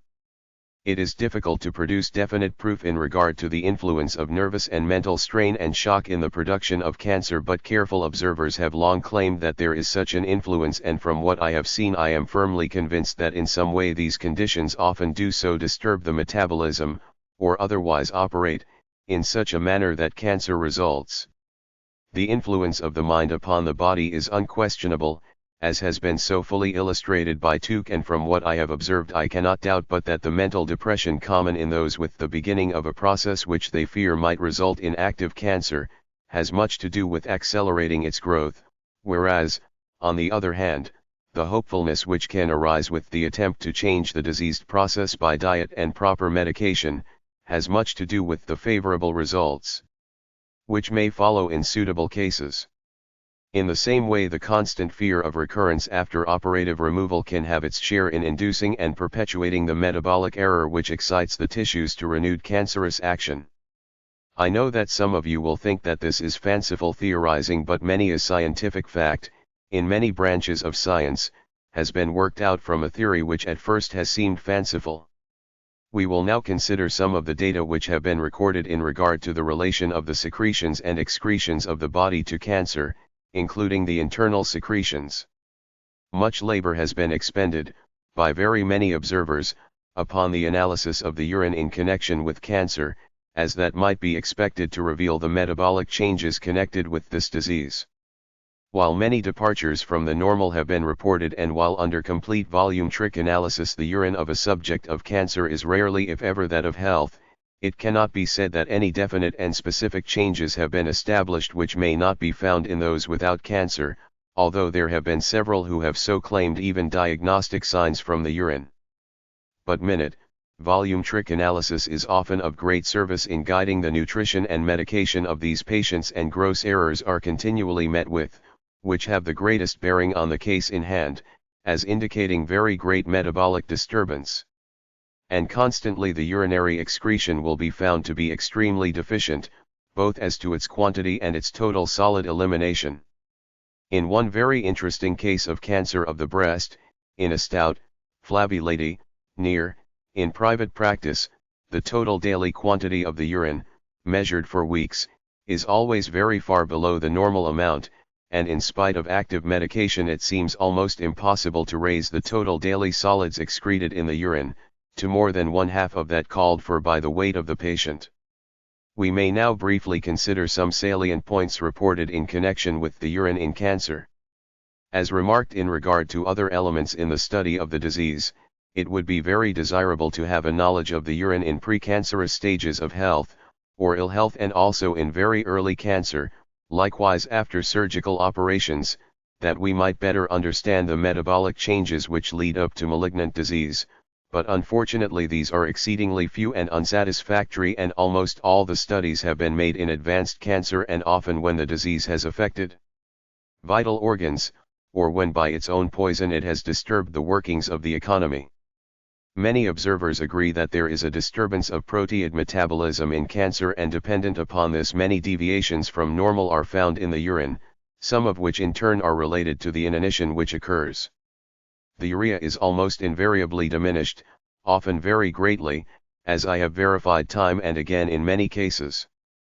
A number of studies have been made upon the nitrogen partition in cancer by Einhorn, Kahn, and Rosenblum, also by de Blome, Swart and Terwen and others, showing an increase in colloid nitrogen, to more than double the normal amount, increased elimination of xanthin, oxyprotein acid and urinary ammonia, together with many other changes which show that disintegration of the protein elements is very imperfect and often excessive. An interesting statement is made by Blumenthal that the oxyprotein acids are increased even in very early cancer and independently of the size of the tumor and degree of cachexia, seemingly showing them to have some specificity for cancer, because they have not been found in other forms of malignancy. He also states that urobilin is increased in a large proportion of cases of cancer, especially when cachexia is setting in and is a grave symptom. Reed, who has confirmed many of these matters reported by others, says, "I have found an increase of amino acid nitrogen in practically every case of cancer I have examined. Hence we can only infer that in cancer, the liver, while not involved in the disease, is still unable, for some reason, to perform its functions in synthesizing urea. The organ is functionally injured, no lesions having been found to explain its insufficiency, or possibly cancerous subjects form proteids which the liver is unable to deal with, so that they are excreted unchanged, or nearly so." Degrez has made confirmatory studies along these lines and found the nitrogen disintegration very imperfect, with increase of the ammonia fraction of nitrogen and increased elimination of xanthin bases. He states that the toxicity of the urine is increased apparently as the result of the presence of substances which have not been fully oxidized. Notable changes have also been recorded concerning the sulfur elements in the urine, with a great increase in neutral, unoxidized, sulfur and a considerable excess of sulfocyanic acid, together with an increase in sulfates and indican, showing the results of intestinal fermentation of protein elements, which also I have constantly observed. The chlorides, on the other hand, are, as a rule, diminished in cancer, especially in its late stages, when there is inanition or kidney insufficiency, and probably any change in them has only a relation to the nutrition of the patients, for the chlorides come from the food and are commonly an index of the amount of nutriment absorbed. Robin finds some relation between the excretion of chlorine and nitrogen, according to the stage or degree in which the system is affected by cancer. The phosphates are known to be increased in the urine of cancer subjects, although irregularly and in an inverse ratio to the chlorides. As inanition increases, there is greater autolysis of cellular structure and the nuclei yield an excess of phosphates, which are excreted in the urine. A more or less general demineralization of the system through the urine has been observed by several and has been recognized as a significant matter and is of special importance when we consider what an important part minerals take in the nourishment of cell life. While the changes which have been observed in the urine in connection with cancer are not wholly pathognomonic but occur in connection with other diseased states of the system, so that none of them can be accepted as diagnostic of malignant disease, they all have a certain significance as indicating the metabolic changes which accompany and, as we believe, have much to do with the etiology of cancer, and, as stated before, a careful, systematic and frequently repeated volumetrical analysis of the urine certainly assists greatly in the proper management of these cases, that is when the departures from normal are carefully studied and correctly interpreted. The saliva and its action constitutes a very important part in the process of digestion and consequently of metabolism and the genesis of cancer. Far too little attention, however, has been paid to it practically, in ordinary life or disease, although there have been many laboratory studies and writings on the physiological action of this secretion, but I have not been able to find in literature any investigations relating to its condition in cancer. And yet the experience and writings of M.R. Fletcher and others have demonstrated wonderful results from perfect mastication and thorough insalivation, and a careful consideration of digestion must convince everyone of the importance of this secretion in connection with nutrition, both in health and disease. Our time does not permit of more than a brief allusion to the subject, but in cancer patients I have so constantly found the salivary secretion acid, and often strongly so, instead of the normal alkaline or neutral, that I cannot but believe that this condition has some bearing upon the subject which we are studying. The saliva also is apt to be acid in diabetes, which is closely allied to cancer. It is to be remembered that the saliva, which amounts in health to between 1 and 2 quarts daily, varying somewhat with the food, is not wholly for the purpose of lubricating the mouth and facilitating deglutition, but its enzymes, ptyalin and maltase, effect radical and important changes in the starchy matters consumed. It is also to be remembered that the latter cannot be acted upon by the stomach secretions but must be passed on to the influence of the pancreatic fluid in the small intestine, in case the action of the saliva has not been effective. Hence there follows delayed and imperfect digestion, faulty metabolism, deranged nutrition, and possibly tumor growth.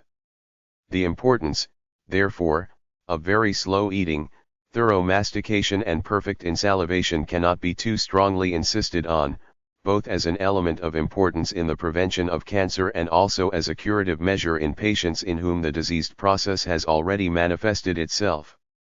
The so-called internal secretions have also been the subject of much research and speculation of late years, in regard to their influence on metabolism and the life processes of the economy, and many studies have been made concerning their connection with cancer, which cannot be long dwelt upon now, but there seems to be little doubt but that the secretions of the ductless glands in common have much to do with regulating the metabolism of the cells.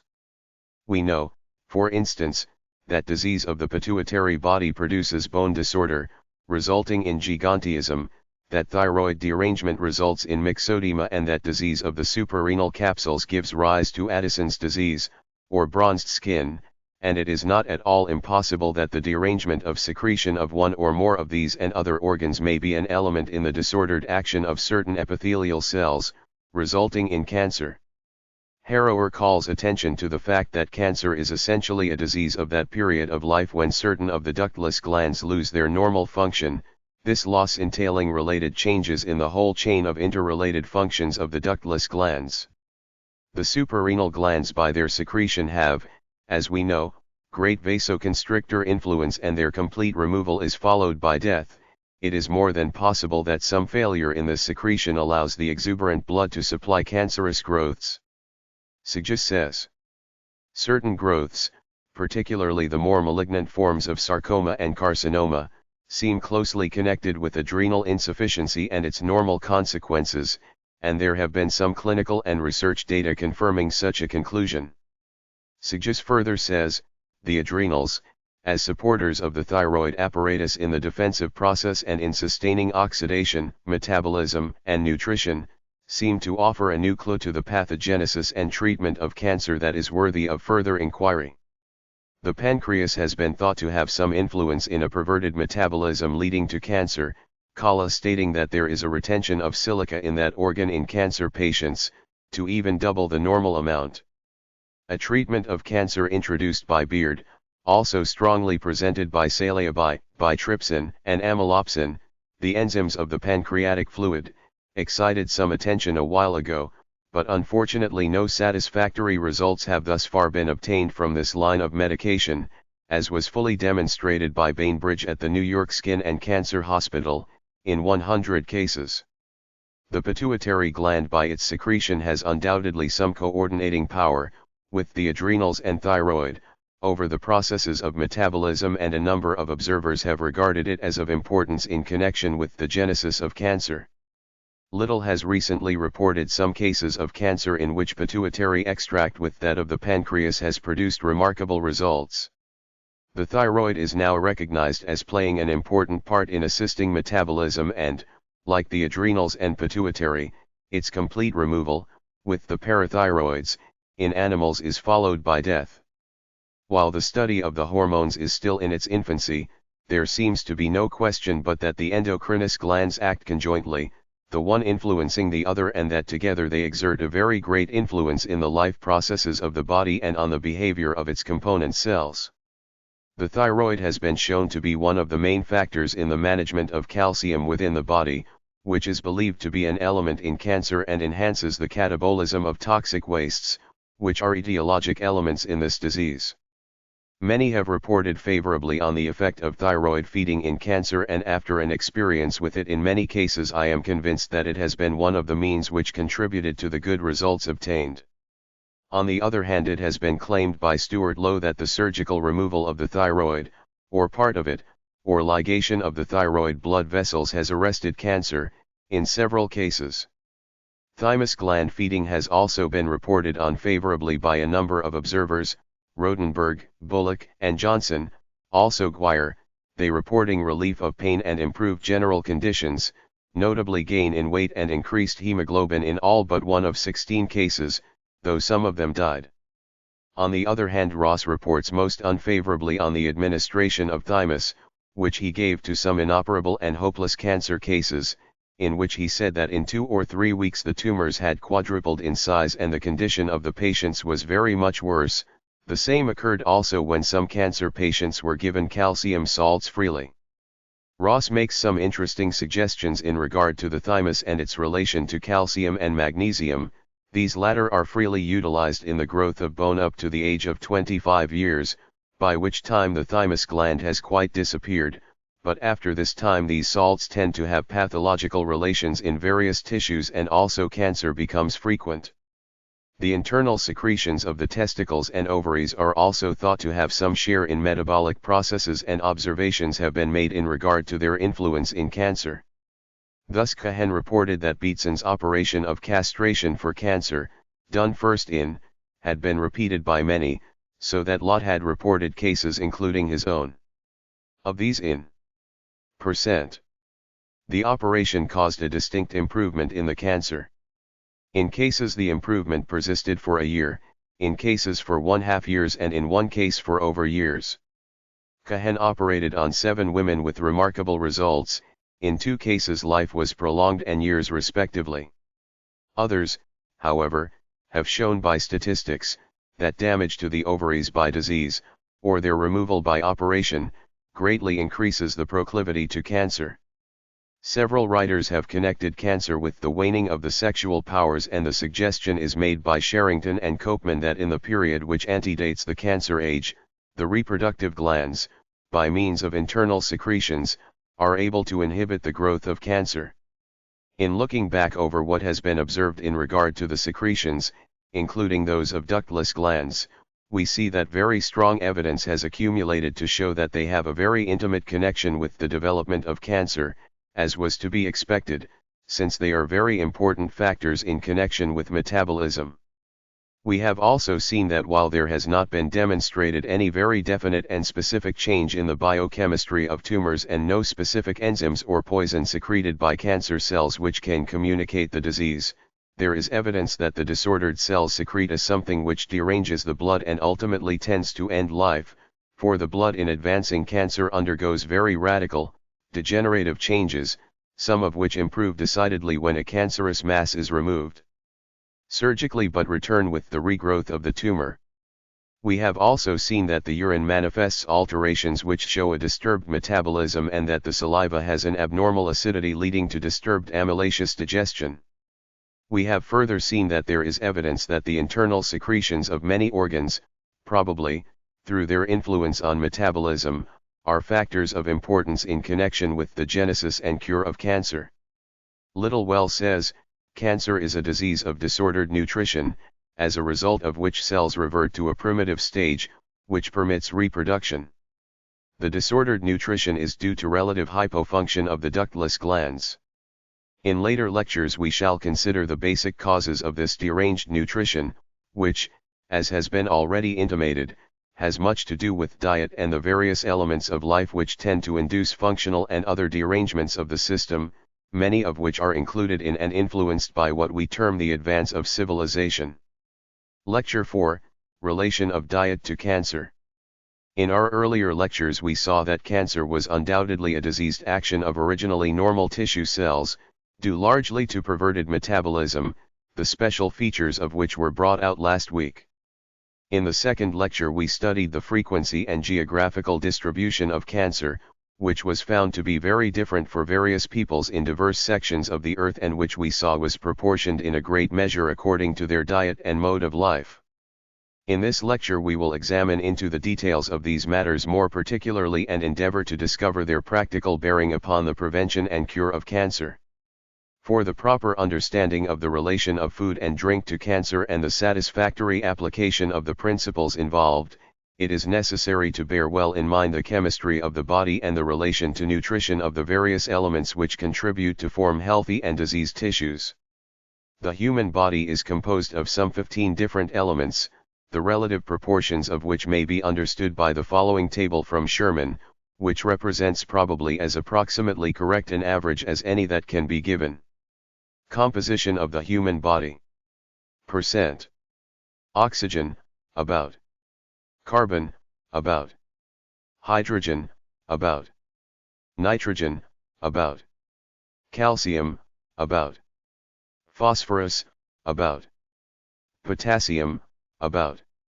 Sulfur, about. Sodium, about. Chlorine, about. Magnesium, about. Iron, about. Iodine very minute traces. Fluorine. Silicon. As the actual composition of the body is changing day by day, through the activities of the system, so that it is commonly believed that after some years all the tissues are entirely renewed, the daily wear and tear, as also the material expended in heat and activity, must be supplied by the diet. For the ordinary requirements of the system, in health, the appetite serves as a guide, which should suffice in man as in wild animals, to preserve the balance of nutrition. But man has also the power to gratify the taste, which must be recognized in our study as distinct from the satisfying of the appetite, and the refinements of civilization have added so greatly to the temptation of wrong and overeating and drinking, as they have to many other temptations, that it is questionable if reason and what is often spoken of as the natural instinct for food, can be trusted in mankind. It is to be remembered that the advance of civilization and the facilities of transportation and cold storage, have brought from far and near an innumerable number and variety of articles for food and drink, including condiments, which bear no relation to the few simple articles formerly consumed. Even the fruits which we eat are rarely ripened fully by nature but are picked more or less green and undergo an artificial ripening without the action of the sun, which is really akin to decay. In the combination and preparation of articles of food also, so-called civilization and refinement have made the greatest departure from the simple life of the aborigines, who are free from cancer, and with increasing ease and wealth throughout the civilized world more and more individuals are sharing in unnecessary and often harmful indulgences, more and more freely. And this is especially true of animal food, the consumption of which has increased so greatly. Many other elements likewise enter into the matter of the digestibility and consequent nutritive power of food and drink. Such are nervous conditions, rapid eating, imperfect mastication and insalivation, heat and cold, character of the air breathed, microorganisms, etc. And all the various causes which may derange the action of the digestive organs and so prevent the perfect metabolism between nutrient material and the cells of the body, as I tried to show you in some former lectures. As is well known, the nutrition of man is supplied by the organic substances, protein, carbohydrates and fat. These are found in various combinations in animal and vegetarian foods and as a rule contain also much of the inorganic or mineral substances necessary for the system, all of these with water and its salts and oxygen, supplied by the lungs, unite, through anabolism and catabolism, to build and maintain the human body in health. It is also well known that in order to preserve health and proper weight there must exist in the economy a certain balance or equilibrium between the amount of the ingesta and excreta, representing the various elements which enter into nutrition. Thus we speak of a nitrogen equilibrium, a carbohydrate equilibrium, a phosphorus equilibrium and iron equilibrium, etc., some of which are disturbed continually in ill health and in various diseases, including cancer, as has been shown in our last lecture. Until quite recently the principles of diet, even if not often carried out in practice, have been established on lines laid down by Karl Voigt, of Munich.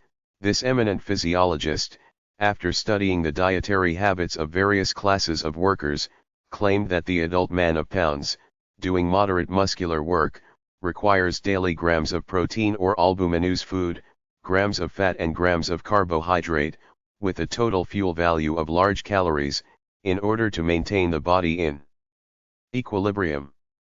But the remarkable and scientific experiments of Chittenden have demonstrated beyond question that perfect bodily and nitrogenous equilibrium can be maintained with 1/3 of the amount of protein called for by the Voigt standard and with a total value in the diet of only about calories, or about 1/2 of that indicated as necessary by Voigt.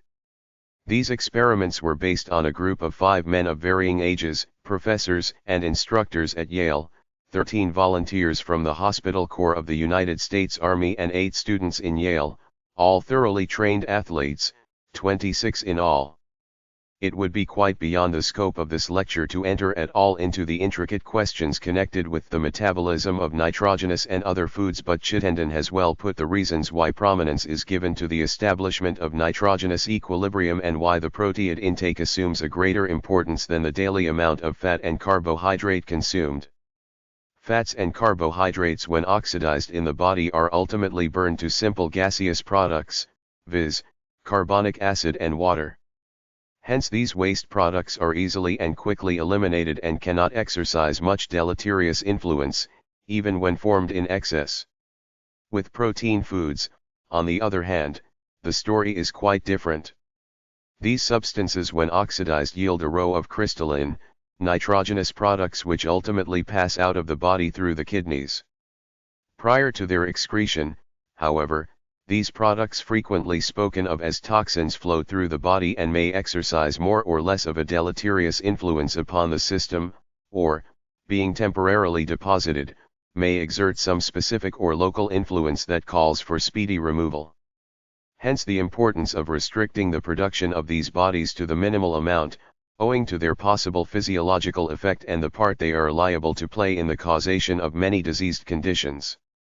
When we consider the small share which nitrogen plays in the composition of the human frame, as shown in the table presented, only 3 per cent, it is easy to see how an excess of nitrogenous food must necessarily either pass off unassimilated or undergo imperfect metabolism and so derange the general metabolism, and this is found to be the case in many conditions of disease and, as has been shown, in cancer. Chalmers, Watson and others have shown in a most remarkable manner, by animal experiments, that an excessive meat diet alters very materially the microscopic structure of very many organs and portions of the body. Bennock, who is often quoted, was one of the first to seriously consider the actual diet beneficial in cancer, his observations dating back to upon material in the service of Esmark and Oldehop, who treated patients according to his plan. While the diet he gives is not wholly vegetarian, he limits the nitrogenous intake very greatly and reported some very favorable results, with the complete disappearance of some malignant new formations. Referring now to the data presented in the second lecture, in regard to the frequency and geographical distribution of cancer, we can understand better, on scientific grounds, some of the reasons why cancer is so steadily increasing in civilized communities and why in some sections of the earth it is less common, while certain aborigines have seemed to be almost immune. We found that in England the per capita consumption of meat was pounds per year and that it had doubled during the past 50 years, while during the same period cancer had increased fourfold, but in Ireland, where the meat consumption was estimated in at only pounds per capita, or less than one-third that in England, the cancer death rate is very much lower, not much over one-half. We found that in Italy, where the per capita consumption of meat was the smallest of any European country, the cancer death rate was almost the lowest. Also that in certain other countries, where vegetarianism was the rule, cancer was very infrequent, while among certain aborigines the disease was practically unknown, but we found also that in both the latter classes of individuals cancer has slowly increased, in proportion as the inhabitants of different sections had come under the influence of modern civilization and adopted the dietary and other habits of foreigners. In the United States cancer has certainly increased very greatly during the last 50 years, and statistics were presented showing that in 7 of the largest cities, during the past 5 years, the number of cancer deaths had augmented between 7 and 8%. It is known that the consumption of meat here has increased steadily, until in a communication from the Bureau of Agriculture in Washington we learned that it had recently reached the enormous amount of pounds per capita yearly, much more than in England. Cancer has been repeatedly spoken of as a disease of civilization, and there are many other elements besides meat to be considered in connection with its etiology. Coffee and tea are so widely and almost universally used in civilized countries, and their apparently pleasant effect is so great that few realize the harm that may result therefrom, although from time to time their injurious effects, especially along the line of digestive and nervous troubles, are dwelt on by medical writers. Of late years, however, more attention has been paid to their influence on metabolism and also to the relation of their consumption to the increase of cancer. From a report to the House of Commons in England, Holland is shown to be the largest per capita consumer of coffee of any country in Europe, and the cancer death rate therein was among the highest, while Hungary was the smallest consumer of coffee and the cancer mortality in was only poor, or a little over one-third that in Holland. It may be interesting to know that Thompson states that the people of the United States consume one-third of the total coffee produced, or more than Germany, Austria, Hungary, France, and the United Kingdom combined. On the other hand, England and her colonies consume one-half of the world's output of tea and the United States but one-fifth of it. The scientific basis of a possible relationship of the consumption of coffee and tea to the prevalence of cancer may be better understood when we remember that caffeine and theine belong to the xanthan group and contain exactly the same equivalent of nitrogen as uric acid. A single cup of coffee of fair strength, it is stated by Hutchinson, contains from 1 to 3 grains of caffeine, and a cup of fairly strong tea. Grains, or more than the average medicinal dose of this drug, and all know how great may be the consumption of coffee and tea by some individuals, and that many of the working class, especially, consume enormous amounts of tea, which is kept brewing all day. Roberts has very clearly demonstrated, by clever experiments, that tea interferes very greatly with both the salivary and gastric digestion. Alcohol, or some of its combinations, has also been shown by several observers to be undoubtedly an element contributory to the causation of cancer. This relates not only to countries or cities where the consumption is the greatest or least, but also to various occupations, in which statistics show the more or less abundant use of distilled or fermented drinks and deaths from the same. And in regard to total abstainers, and a careful study of the subject makes it pretty clear that the incidence of cancer corresponds in a measure with drinking habits, that is, that cancer mortality is highest among those classes of persons among whom primary or secondary mortality from alcoholism is greatest. There are so many elements to be taken into consideration in connection with the derangement of metabolism which leads to cancer, that it is difficult to fix the precise influence which each may exert, but in watching cancer cases for any length of time it is easy to see the harmful effect when alcoholic beverages are indulged in, and the improvement when all such are absolutely excluded. An interesting confirmation of the beneficial results of a low diet and simple life, as regards cancer, is found in certain reports of commissioners of prisons and asylums in England, where the matter has been studied, as given by Russell. Asylums contain an excessive number of persons who have inherited or acquired constitutional weaknesses and in many cases tendencies toward consumption or cancer, also many alcoholics who are prone to these maladies. Yet the habits and rules of these institutions reduce the cancer rate much below the rate of the classes from which they are drawn, and below the rate of both occupied and unoccupied persons. The same is observed in regard to many religious orders, where the members lead a very simple and frugal life and where cancer is reported to be almost unknown. Kessler has called attention to the disturbance of sulfur partition in cancer in connection with diet and the desirability of excluding those foods exhibiting an excess of sulfur, giving lists of the same and indicating a satisfactory diet.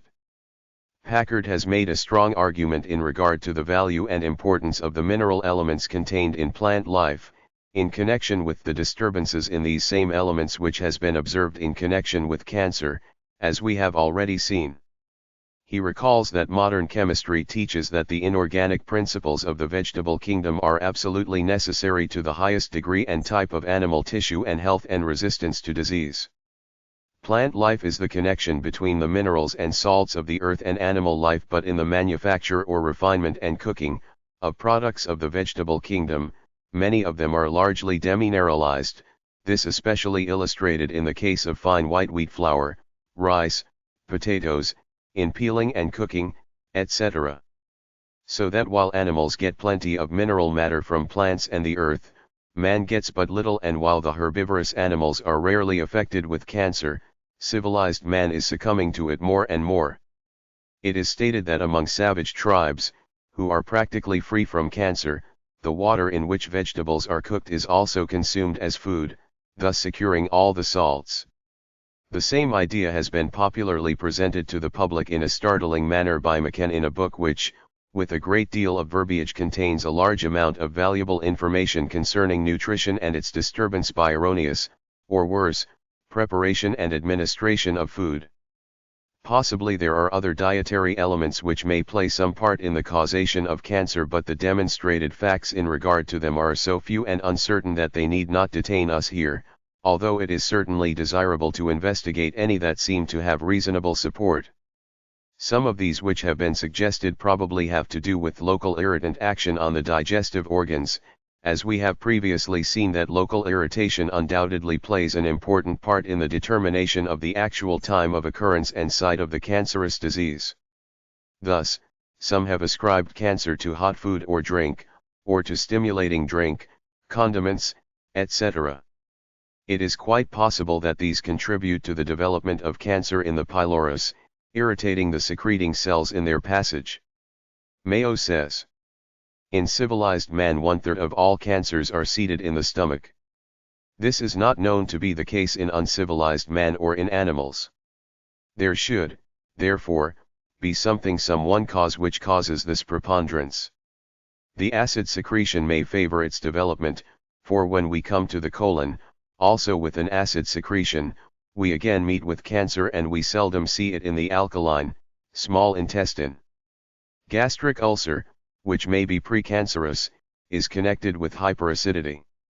In Scandinavia, cancer of the stomach is remarkably frequent, according to Søgaard, thus, of cases in Norway, % were in that location. In our last lecture we found that cancer in general was connected with a lowered alkaliscence of the blood, and all our studies show hyperacidity to be related to cancer genesis, and nitrogenous acidity, or uric acid, purin, xanthan, etc., undoubtedly plays a great part in inducing malignant action in tissues, as Haig has so long contended, even in regard to cancer.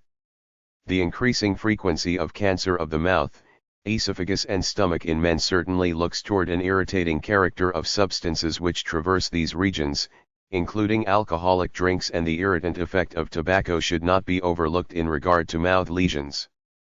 But of the millions who use tobacco, only very few are affected with cancer, and only those who are predisposed thereto by some metabolic disturbance, whose true character and other manifestations are not yet fully determined.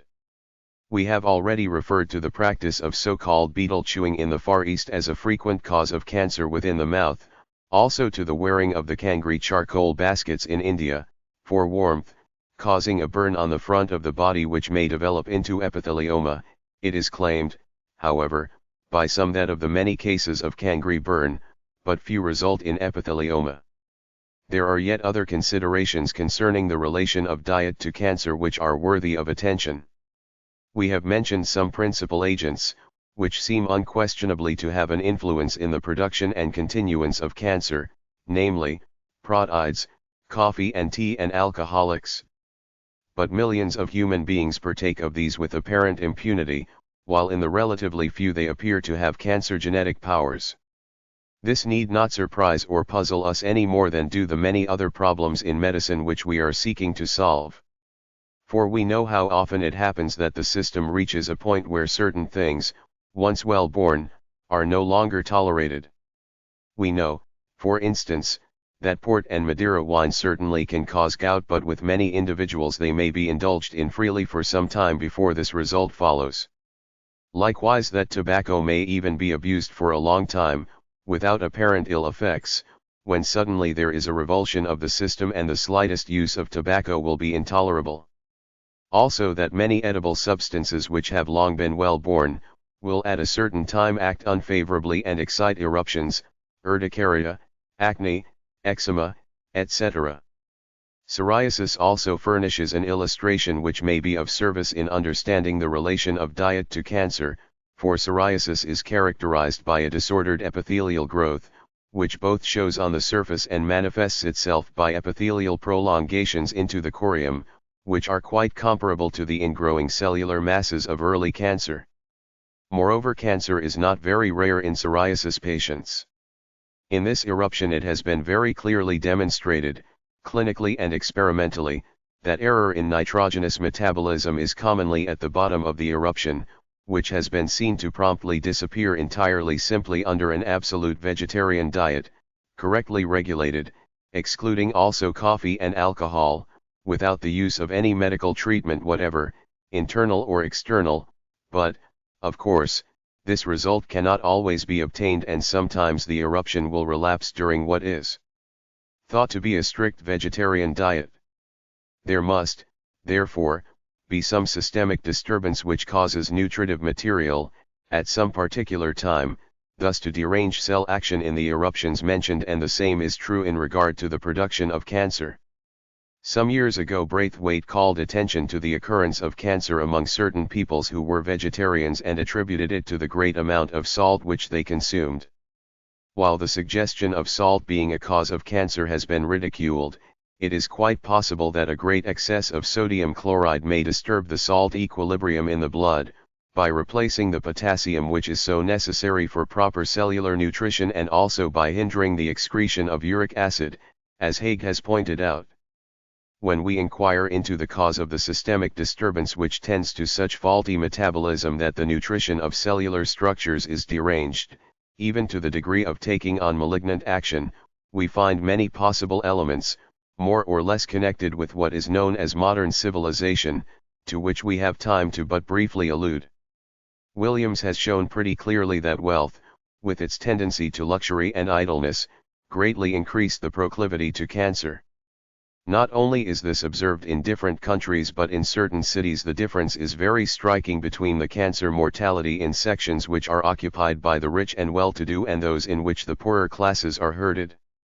Also in England it was found in one decennium that cancer mortality was more than twice as great among the well-to-do men, having no specific occupation, as among occupied males in general, the ratio being 2.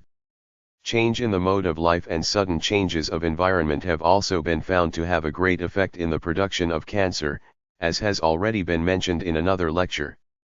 Finally, for our time does not permit a fuller discussion, nervous conditions unquestionably can and very often do exert a profound influence on the secretion of the various organs of the body and can so disturb digestion, metabolism, and nutrition that the most varied results may follow, to which the names of different diseases are given, so that nerve strain, more or less incident to modern life, must be accredited with a certain share of influence in the production of cancer.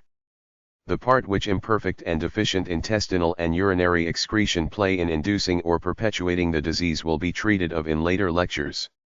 In our next lecture we will consider certain matters relating to the medical treatment of cancer, but from long experience and study I am firmly convinced that such measures are of relatively little service unless coupled with a rigid care of the diet and hygiene. As Bell remarks, cancer is essentially a disease supervening upon a persistent neglect of hygienic laws. It is a disease of suboxidation, and all the hygienic elements of importance in tuberculosis are equally necessary in cancer. Fresh air and sunlight with, as far as possible, an ideal regulation of life in all its aspects, are indispensable. Inasmuch as there is no specific medical antidote for cancer and we cannot be certain of securing at once the metabolism of health, it is wise to remove and to keep away from the system those articles which have been shown to have more or less influence in its production, namely, animal proteids, coffee, tea and alcoholics. Time does not admit a discussion of vegetarianism, nor is it necessary, for there is abundant evidence in literature and on every side that perfect health can be maintained thereby, and I went over the subject pretty thoroughly 2 years ago. The vegetable kingdom contains protein enough to build up and maintain the tissues of the body, as is shown in animals, and an extra number of calories can be easily obtained from butter, of which 1/4 pound contains some calories, or fully 1/3 of the total daily quantity required by most individuals. The details of a purely vegetarian diet, which experience has shown to be of the greatest value in cancer, can be worked out for individual cases as required. I am also firmly convinced that in this absolutely vegetarian diet, with other proper hygienic and medicinal measures, to be detailed next week, we shall find a great power for the prevention of cancer, although many persons are already so saturated with poisoned blood and tissues from prolonged errors of life, that perhaps no very striking general effect on the community can be obtained therefrom in this generation. In closing this lecture I must again urge upon you the necessity of great patience and perseverance, with very much careful study of the patient in all particulars, over a great length of time, if really favorable results are to be obtained in cancer, and this is true whether the disease be incipient, or fully developed, or even post-operative. The causes of cancer are deep-seated and, as with many chronic affections, there is no tendency to continue an improvement once begun, but under a return to the same conditions as before the disease will certainly assert itself. We have learned the lesson of assiduous perseverance in tuberculosis, let us learn it in regard to cancer. Lecture V, Medical Treatment of Cancer. It is remarkable that so little serious attention has been paid to the medical treatment of cancer, in standard works, in view of the occasional strong statements and reports which have appeared from time to time in current literature and in occasional books, dating back for many years. Much of this, of course, relates to imperfect observation and erroneous diagnosis and also to crude medical knowledge, but there have been also plenty of good men, who knew the disease and have reported favorable results and even the complete disappearance of cancer, under dietetic regimen and proper medication alone, without operative interference of any kind. Not to go back too far, reference can be made to Lamb, who 100 years ago wrote clearly in regard to the causation of cancer from luxurious living and adduced strong proof to show the effect of diet in curing certain cases of undoubted cancer of the breast and uterus, the diagnosis of which was confirmed by prominent surgeons of the day, several of whom endorsed the vegetarian diet. Abernethy wrote pointedly, soon after, regarding the constitutional origin of tumors and says, "There can be no subject which I think more likely to interest the mind of the surgeon, than that of an endeavor to amend and alter the state of a cancerous constitution. The best timed and best conducted operation brings with it nothing but disgrace, if the diseased propensities of the constitution are active and powerful. It is after an operation that, in my opinion, we are most particularly incited to regulate the constitution, lest the disease should be revived or renewed by its disturbance." He then gives an endorsement of Lamb's dietetic treatment of cancer and presents several reasons why it should be fairly tried. In the classical work of Walsh we find numerous references to the constitutional nature of cancer, original or quoted from recognized authorities, as well as expressions in regard to the futility of expecting that surgical interference would cure the real disease in any great proportion of cases. He says, "It would in theory appear that the removal of a tumor cannot in itself cure the disease, as the local formation is but a symptom of a general vice of the economy. This tissue being, as the normal textures, the seat of nutrition, is like them susceptible of its disordered actions," and he alludes more or less to the effect of diet on the disease. The late Willard Parker, one of New York's great surgeons, in a study of cases of cancer of the female breast, observed from 2, wrote very strongly in regard to the constitutional relations of cancer.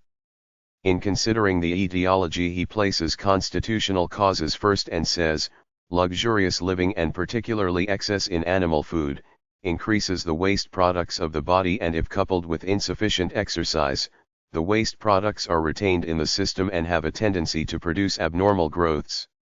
Cancer is to a great degree one of the final results of a long continued course of error in diet, and a strict dietetic regimen is, therefore, a chief factor in the treatment, preventative and curative." Concluding his study he says, "There is such a consensus of opinion as to the advisability of early removal of the growth, that a discussion of the subject would be useless. So then, in the first place, let us remove the tumor and thoroughly. But after we have done so, after we have taken it out by the very roots, is this sufficient? No. We must then adopt the means stated above to prevent a second development. We must change the diathesis, we must seek to modify the patient's constitution so that it will be no longer prone to reproduce the disease. And then only may the surgeon be satisfied that he has done his duty."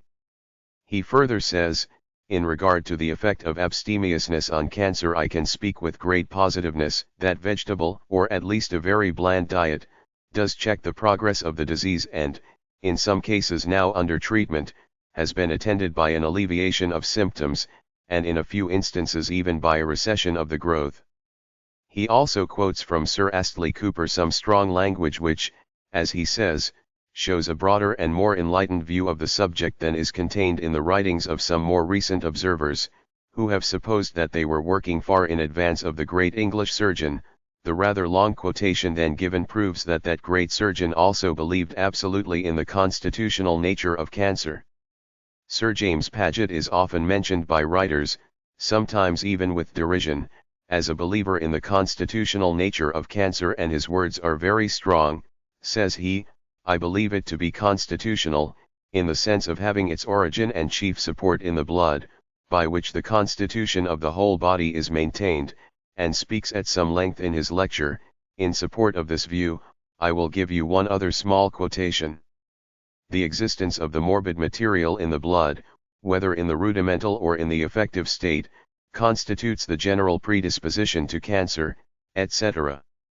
It is remarkable that the views of this prince of surgeons and pathologists should not have carried more weight in regard to cancer, when his other views are so well accepted. Time does not permit us even to refer to the great mass of more or less similar views and corroborative evidence scattered in books and current literature during the last 50 years, but a few more references may be given. In and again lately, Merriam has called attention to cancer occurring as a reversion of tissue cells to earlier or embryonic forms under the influence of a disordered, or as he calls it, a poisoned bloodstream, from overnutrition from a meat diet, and Haig has long maintained that uric acid is a prominent factor in the etiology of cancer. While few will agree with Haig in all his conclusions, there is no doubt but that a faulty nitrogenous metabolism plays a not inconsiderable part in the causation of many diseased conditions, as has been also shown in a previous lecture to be true in regard to cancer.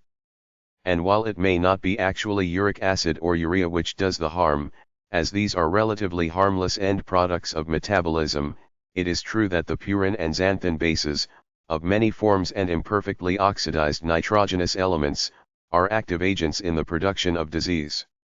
Venus and Eisenberg have both written very strongly in regard to the unquestioned value of a vegetarian diet in cancer, the former citing many supporters of the view, from ancient times to the present.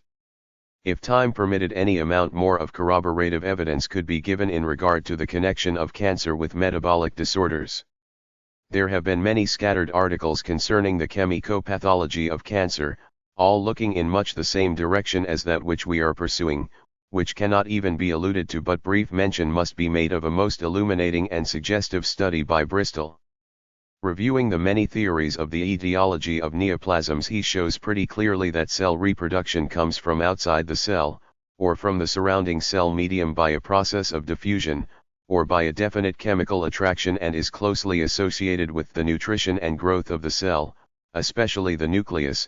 Also that a fixed ratio between the salts in the blood, lymph, and tissues is necessary for normal activity and reproduction of cells, further that a disturbance in this ratio and an upset in the chemical equilibrium will lead to abnormal metabolism, growth, and reproduction, and result in an atypical growth in the local area involved.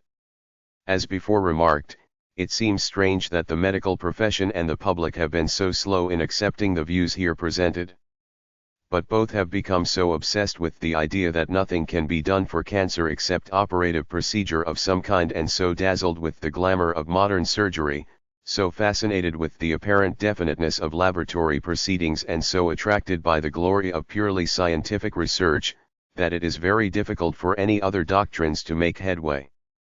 Moreover, any dietary or medical treatment, prophylactic or curative, is very tedious and also difficult, in the way of attention to minute details, etc. And patients weary of restrictions and are restless at seeing little or slow progress made. Haig found the same difficulty with hospital patients, but does not hesitate to state that in private practice some undoubted cases of cancer have gotten well under his dietary restrictions.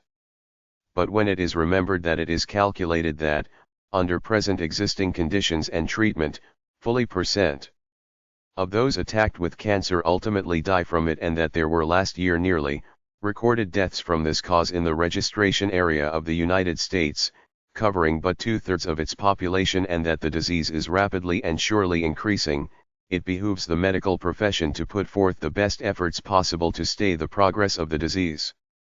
In New York City, according to the weekly bulletins of the Board of Health, there were from May to November, in weeks, deaths from cancer, malignant tumor, or an average of per week, almost 12 deaths daily from malignant disease. Operative surgery has unquestionably been of great service in certain cases and along certain lines of cancer, and the claim for the earliest possible removal of morbid growths is certainly a just and proper one. Moreover, with our present knowledge, it is perhaps wise to attempt to remove the offending mass while there is some hope or prospect of benefit, and personally I am occasionally advising this in proper cases. X-ray and radium have also their sphere of usefulness in a certain class or group of cases, but the excessive exploitation of the latter, not long ago, did harm in raising false hopes in multitudes of sufferers, and as these were shattered, so also was confidence shaken in regard to all help for cancer from other than surgical removal.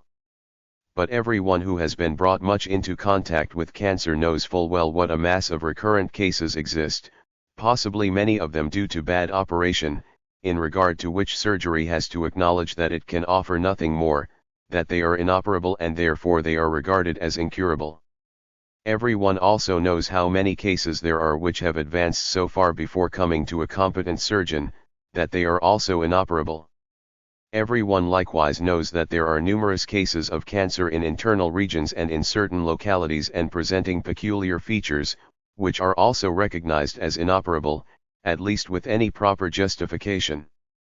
Thus it may safely be said that of the total number of cases of cancer existing at any one time, which would be included under the above classes, fully % are such that operative surgery can offer no hope of material benefit.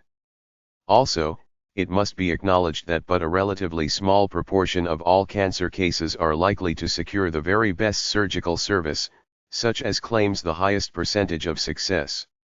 For this large number of hopeless victims of this dire disease, at least, proper dietary and medical treatment should be most carefully studied and patiently applied, with the hope and expectation that the same, if correctly employed, would more or less hinder or check its progress or prevent a recurrence after operation. But experience shows that such measures, if taken promptly and thoroughly, can also prevent the development of early threatening lesions into those of malignant character, suggesting surgical removal, and these should never be neglected when there is the slightest suspicion of cancer. For it must be acknowledged that the surgery of cancer is only an attempt at the physical removal of a something, which medical science and art should not have allowed to develop out of normal tissue. And in the matter of the general prophylaxis of cancer, it is certainly worthwhile to consider and act strongly upon the facts which have been presented, especially in those individuals who have any hereditary suspicions, or who exhibit the habit of body or life which could lead to the development of cancer. The medical care of cancer, as of all diseases, naturally includes both prophylaxis and the treatment of a morbid condition which has already developed. The former of these is always considered to be of the highest importance. Prophylaxis of cancer. From what has preceded in this and other lectures, it can readily be understood that the prevention of cancer lies largely along dietary and hygienic lines, including such medical attention as shall secure healthy action of the secreting and excreting organs. If the figures and facts heretofore given are correct, if cancer has surely been observed to increase under certain conditions of life, if it is found to be absent or relatively rare under certain other conditions of living, if cancer has been known to disappear spontaneously in certain individuals, especially when they have changed their mode of living, it must then follow that when the exactly correct habit and state of life are continually assumed, the disease will not occur. In other words, when the blood stream nourishing the tissues is ideally correct, the individual cells of the body perform their functions normally, and as each cell is worn out, it is removed by a healthy catabolism and renewed by a normal anabolism, and homologous cells then replace those which have ceased to be able to perform their function. On the other hand, when there is perverted metabolism, we have various forms of deranged action, to which we give the names of various diseases, one of which is cancer. Here, in place of homologous cells maintaining the tissues in a normal condition, we have a malignant metamorphosis into heterologous cells, which take on a disorderly or rampant action and refuse to assimilate themselves to others, so as to form healthy tissue. We have then a mass of low vitality, tending to easily break down or ulcerate and to extend their malignant action to adjoining tissues, under the continued influence of a contaminated blood current. When once ulceration has occurred, the ordinary parasitic microorganisms, which are practically omnipresent, find an acceptable nidus and aid in the destructive work and also in the systemic poisoning of the tissues. The aim, then, to be sought in the prophylaxis of cancer is to secure the most perfect blood stream possible, which is accomplished by simple living, perfect mastication, and the avoidance of excesses, especially along the lines of protein, tea and coffee, alcohol, etc., with the maintenance of healthy habits of life, especially in regard to bowel action. As already intimated, we do not know just why in some persons and at a certain time a disturbance of metabolism results in perverted cell growth, but there is, of course, a reason, and the physician's duty is so to regulate the patient's whole life that the metabolism is kept in the state of perfect health. All this seems very simple and trite, but really it is a task which is most important and often most difficult to accomplish and requires very careful study and infinite patience. Dr. Kellogg, of Battle Creek, says that of the many thousands who have passed under his care, he has not known cancer to develop in anyone who had been faithful to the principles which he inculcates, and I may say the same of the many who have been under my care in private practice, often with notes extending over many years. Time does not permit of going into detail here in regard to the special features of diet and hygiene, which I discussed with you fully 2 years ago, in my lectures, which were subsequently published. Suffice it to say, as previously remarked, that the refinements of civilization add greatly to the temptation of overeating and wrong eating and drinking, as they do to numerous other temptations, and in many instances it requires the utmost amount of grit as well as patience, both in the patient and doctor, to secure the perfect result necessary. It is understood, I trust, that I believe that for the proper treatment of cancer and to prevent its occurrence and recurrence, it is absolutely necessary to maintain a perfect vegetarian diet, which includes even the exclusion of eggs and milk, with food, but the yolk of eggs may sometimes be taken with advantage, and also milk alone and separate, at a body temperature, 1 hour before eating, according to the plan which I have often demonstrated to you. As remarked in my last lecture, the vegetable kingdom contains protein sufficient for the system, and the diet should be so arranged as to give the requisite quantity of calories, in proper proportion, of vegetable protein, carbohydrates, and fats.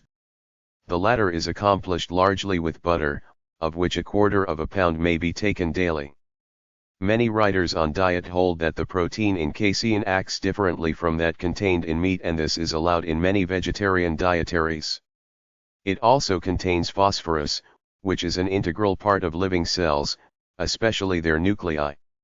When nutrition seems to demand it, this can, perhaps, be added to the diet, mixed with cereals or in soups, and a small amount of certain kinds of cheese is also sometimes allowable.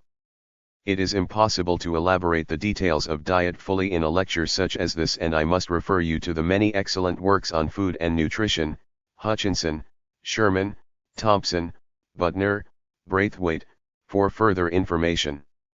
The medical treatment of cancer patients is a matter which should receive most careful and constant attention.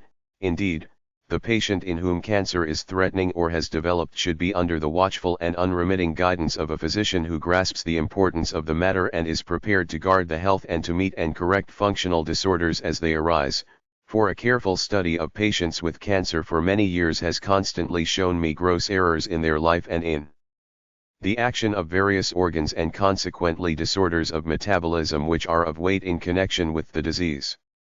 The first point of importance to which I wish to call your attention is in regard to the action of the bowels. Some of you may remember that even that great surgeon, Sir Arbuthnot Lane, has recently emphasized the fact that one of the terminal results of intestinal stasis may be cancer. This may seem strange, but it would surprise you if you knew how very commonly there was imperfect intestinal excretion, or intestinal stasis, as it is now called, in these subjects. Indeed, I might almost say that it is the rule, and that this assuredly plays a most important part in the auto-intoxication which leads up to cancer. In fact, I almost feel like saying that the toxins produced by the millions of microorganisms generated through intestinal stasis and fecal putrefaction are the real incidental cause of cancer. Under a perfect vegetarian diet there is less likelihood of trouble in this direction, but even then there is necessity of watching continually, that there may be at least 1. Full, free movement of normal character, daily, after breakfast. In many cancer patients I have secured this by having the entire potato eaten, skin and all, whether boiled or baked. By this means also one gets the full value of the inner layer of skin, which contains the mineral salts so necessary to the economy, which are entirely lost when the potatoes are peeled before boiling, so that potatoes should always be cooked in their skins, even if the outer layer is stripped off afterwards. But the regulation of the bowel action should not be left to the judgment and action of patients, With the spasmodic use of remedies and with alternate constipation and purgation, the physician himself should carefully guide and direct the proper treatment frequently enough to secure perfect results. Of course, each one may have their own ideas and methods, but I have long used with the best results the remedies which you have often heard me order in this clinic. Thus, at the beginning of treatment and often on the same days of many succeeding weeks, I give ext. Colocynth. Co. Mass Hydrarg gr. Expulv. Ipecac gr. IJM. DIV. In capsules No. 4. Sig. Take 2 at night and 2 on the second night after. For continuous use, or in the nights between these, I have long used a compound cascarin tablet, podophyllin, aloin, cascarin agr. 1/4, 1 or more each night, or have depended on the cascara in a mixture of which I shall shortly speak. I do not like the action of salts or laxative mineral waters in these cases, and, of course, enemata are entirely useless to secure real, effective liver and intestinal action and should be used only in an emergency. The action of the kidneys is also always a very important element to watch and control in cancer patients. This does not have reference to albumin and casts, or glycosuria, but to a functional derangement of the secretion. For the former are relatively infrequent compared to the latter. This is so large a subject that time does not permit of its elaboration. I made the matter pretty clear to you in my lectures not long ago on the relations of diseases of the skin to internal disorders. I must tell you, however, that, as a result of numberless studies of the urine of many cancer patients, I have almost constantly found a deficient or defective urinary secretion. In many cases I have had the total daily amount accurately measured and reported in writing each week over long periods, and while the total quantity may at times be near normal, the total solids sometimes fall to and remain at, even less than 1/2 the amount which should be passed for the patient's body weight. I want here to urge upon you the importance and value of repeated volumetric examination of all possible ingredients of the urine, as indicating in the best manner obtainable the state of the arterial blood, from which the urine is derived. Especially is this true of the exact volumetric acidity, representing the diminished alkaliscence of the blood common in cancer. The actual medicinal and dietary treatment of the various possible departures from normal can hardly be elaborated here, but they are along very much the same lines which you have often watched in connection with certain diseases of the skin, for you must remember that carcinoma is an epithelial disease and that the laws of nutrition are much the same for this as for various other morbid conditions of the economy. I may say, however, that very many of my cancer patients have received the greatest benefit from acetate of potassium, often in the formula familiar to you, potass. Aciditas I tinct. Gnosis vomic IV extra. Cascar. FLD. Ig IV extra. Rumesis radicis FLD. Add 4 Sig. 1 teaspoonful half an hour before eating, well diluted. For many years I have administered potassium largely to these patients, and it is gratifying to find not only support but an incentive to its greater use, in the studies and experience of Ross, who pushes it to a very great extent, giving as high as grains of potassium phosphate in a day. Ross also advises the free use of crude or brown sugar, as it contains a large proportion of potassium salts, which are for the most part removed from the white or refined article. I must also remind you of the great value of Bethesda water, in washing out the kidneys, given a tumblerful with each meal and 1 tumblerful, hot, 1 hour before breakfast and also an hour before the evening meal. The blood should also be watched, and in my hospital cases I have a count made every week, for the hemoglobin content and the number of the erythrocytes and the percentage of the varieties of leukocytes afford very valuable information as to the physical state of the patient and the progress or recession of the cancer, and in a measure these data are of value in directing therapy. I have also the weight of the patient taken and recorded each week, as a guide to nutrition and dietary matters. Also the saliva is tested and recorded before and after each meal and furnishes an indication in regard to the administration of alkalis. Iron is found to be greatly wanting in the blood and tissues late in cancer and should always be an element in the treatment of this disease. Skeenkeith, noticing that after a cancerous mass was removed the blood recovered in regard to hemoglobin and erythrocytes, administered iron with arsenic, with the greatest benefit, the growth shriveling up and the patient gaining in weight, he recommends the citrate of iron and ammonia, the preparation which I have given to patients for many years past. He also advises hypodermic injections of iron, arsenic, and soda and reports cases thus treated, some of them with good results. There is a loss of phosphates in these patients and phosphate of iron or other phosphates are valuable. When considering the metabolism of cancer, mention was made of derangement in the action of the ductless glands in this disease and of the use and value of certain preparations of the internal secretions in its treatment. While a hormone therapy of cancer is still in its infancy, in spite of many books and innumerable journal articles on the internal secretions, it is quite possible that the future may demonstrate its efficacy in helping to control the disease. 4. That the latter are efficient agents in carrying on the vital processes in the body, there can be no question, although as Beadle remarks, our knowledge of the chemistry of hormone formation is very slight.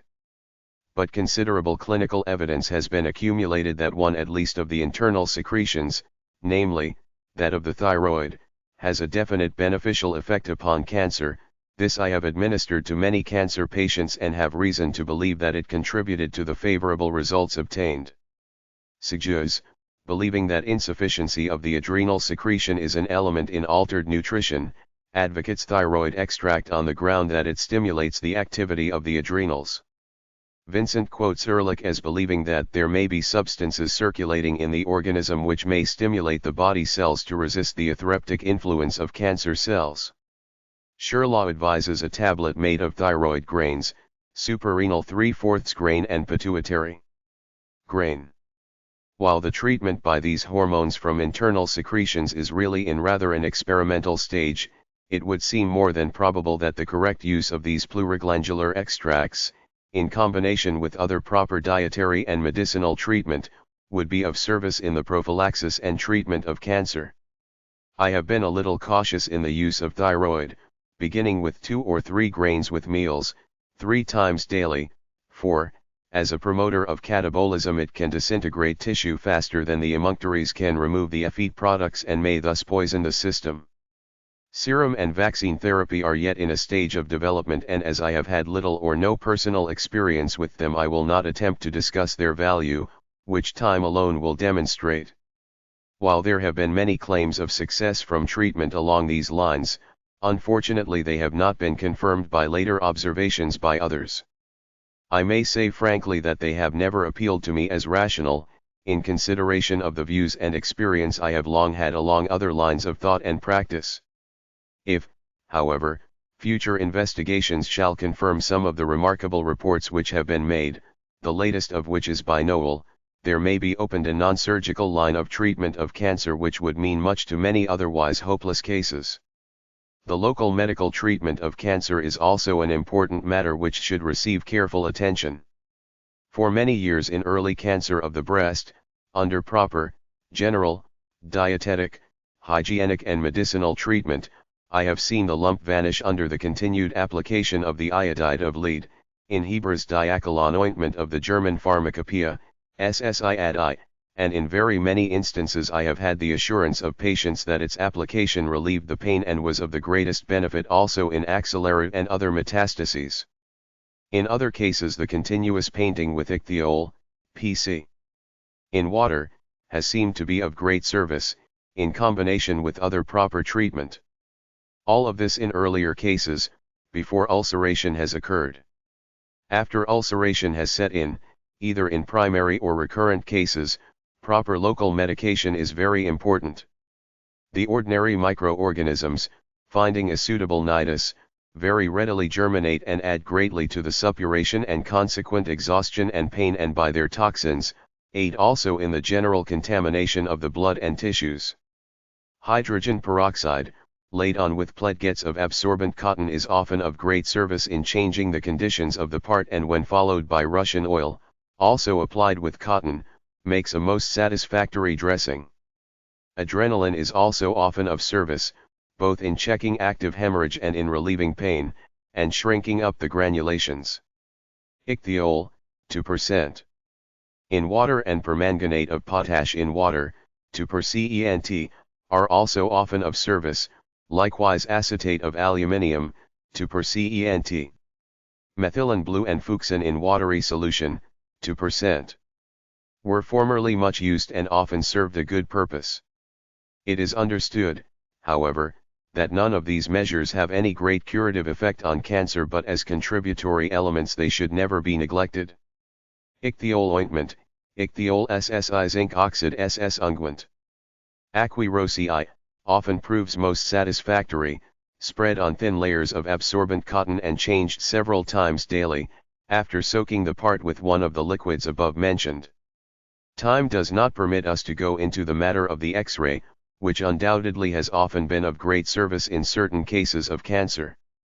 It should be carefully but systematically employed, once or twice a week in connection with other medical treatment. Radium can also be of real service in these cases. In some inoperable cases a mild surgery, especially with the actual cautery, in the way of removing exuberant masses, which would have to slough off, can add much to the good progress of the case, and the occasional excision of cutaneous nodules removes just so much cancerous tissue, which by its secretion would poison the system. In our study thus far we have seen that there is much to be done for cancer besides the surgical removal of the offending mass, the existence of which is an opprobrium to medical science, which has not thus far guarded mankind against it. And until time has passed and by right living and proper medical attention cancer has ceased to be produced, or become greatly diminished, surgery will probably be a great factor in its treatment, as its mortality statistics are constantly improving. But there can be no question but that with the adoption of proper dietary and medical treatment, even from the first suspicion of a malignant growth and before, as also after operation, the final results of operative procedure will be even far better than have been yet attained. Lecture 6, Clinical Considerations and Conclusions. The test of everything lies in the results obtained. Theories, discussions, and arguments are all unavailing unless results show their truth. In medicine, however, it is sometimes difficult to demonstrate results until after the lapse of time, as was well illustrated by the preposterous claims first put forth for, which is gradually attaining about its correct status. The same is true in regard to the surgery of carcinoma, where operations which formerly were attended with very bad results have gradually been improved, so that, while the late Dr. Agnew of Philadelphia once said, toward the close of his life, that he did not know if he had ever been justified in any operation he had performed on this disease, the best surgeons are now claiming notable successes, with relatively good percentages of recovery.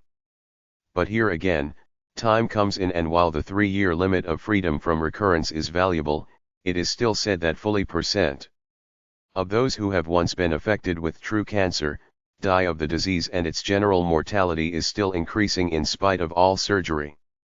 Dr. John B. Murphy of Chicago has also repeatedly expressed himself most pessimistically in regard to the ultimate results of the surgical treatment of carcinoma, especially in those patients who are fat and with lax tissue, that is, exhibiting evidences of imperfect metabolism. Dietetic and medical treatment of cancer, in the fullest sense, have never yet been given a fair and fully intelligent trial on a scale large enough to produce general conviction in regard to their value. Many cases have occurred here and there which have recovered spontaneously, that is, without surgical interference, and often really to the surprise of the medical attendant. This of itself shows that under certain circumstances something may occur in the system which causes the malignant process to cease and the cells to return to a normal function. This certainly should be a stimulus to discover what the reason is for this beneficial change, and we believe that it is to be found in what has preceded in these lectures. When the New York Skin and Cancer Hospital was founded, over 30 years ago, cancer was included with diseases of the skin, in the hope and expectation that in studying the internal causes of the latter light would be thrown on the etiology of carcinoma, which, as we know, is a disease of epithelial elements, and the earlier report of the hospital shows but one department, including cancer with skin diseases, with operating surgeons and a gynecologist to assist, whenever their services were requested by the physicians in charge. Before long, however, for reasons which cannot now be given and against the judgment of the present speaker, the plan was changed and a separate cancer department was erected under the exclusive charge of surgeons. A prize fund was also early established, which has been slowly increasing, for the discovery of a cure for cancer by other than surgical removal. For 30 or 40 years I have held very much the same views regarding cancer which have been presented in these lectures and have acted on them more or less strongly and in later years very stringently and have rarely seen cause for regret. For one reason or another I have also had many hundreds of patients, with various affections, on a vegetarian diet over varying periods. In a number of cases I have records extending over many years, in which I have observed the patients from time to time, one psoriasis patient having continued it for over 20 years, and with only the best results, so I trust that you will accept and test the validity of my statements. In looking over my case histories in private practice I find that I have more or less complete records of cases of carcinoma, mostly of the breast, 2 of them having Paget's disease, of sarcoma in various situations and of epithelioma of different degrees of severity, of which 4 others had Paget's disease, a total of patients with these forms of neoplasm. Some of these patients were seen in consultation, others only once or for a brief period, but many of them were under care and observation for a greater or less length of time.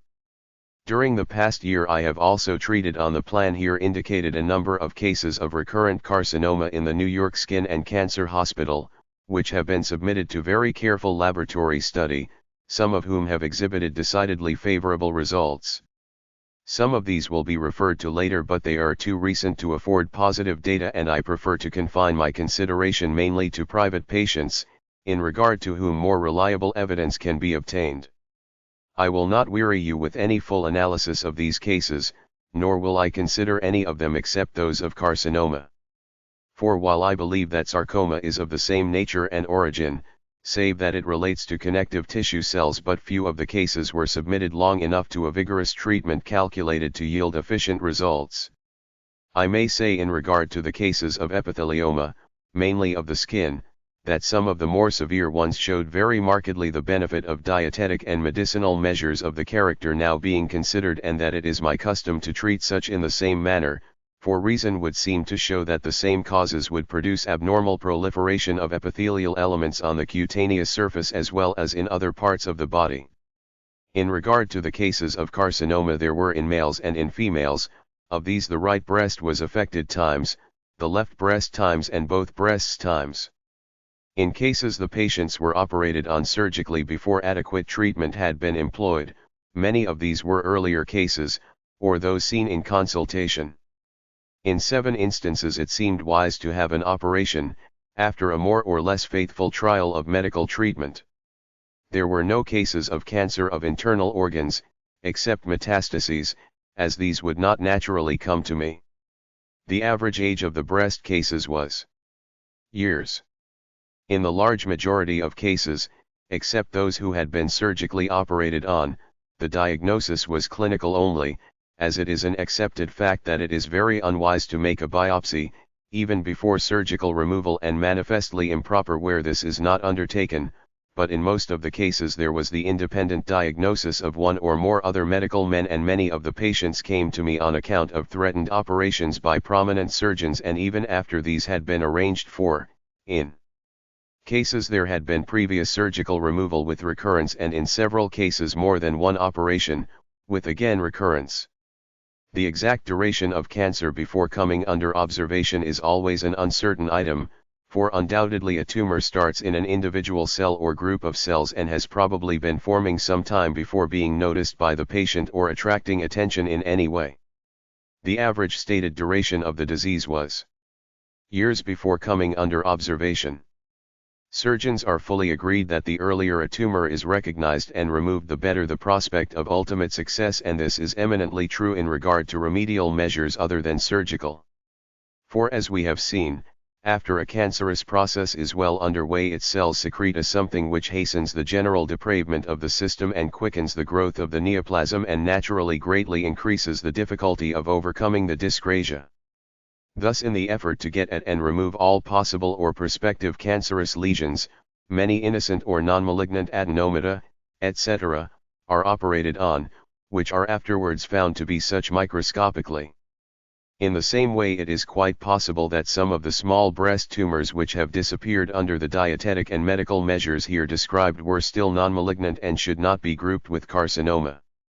It is fair to say, therefore, that among my notes are also cases of breast tumors which have been excluded from the carcinoma list and entered with other titles, such as abscess, cyst, chronic mastitis, adenoma, etc.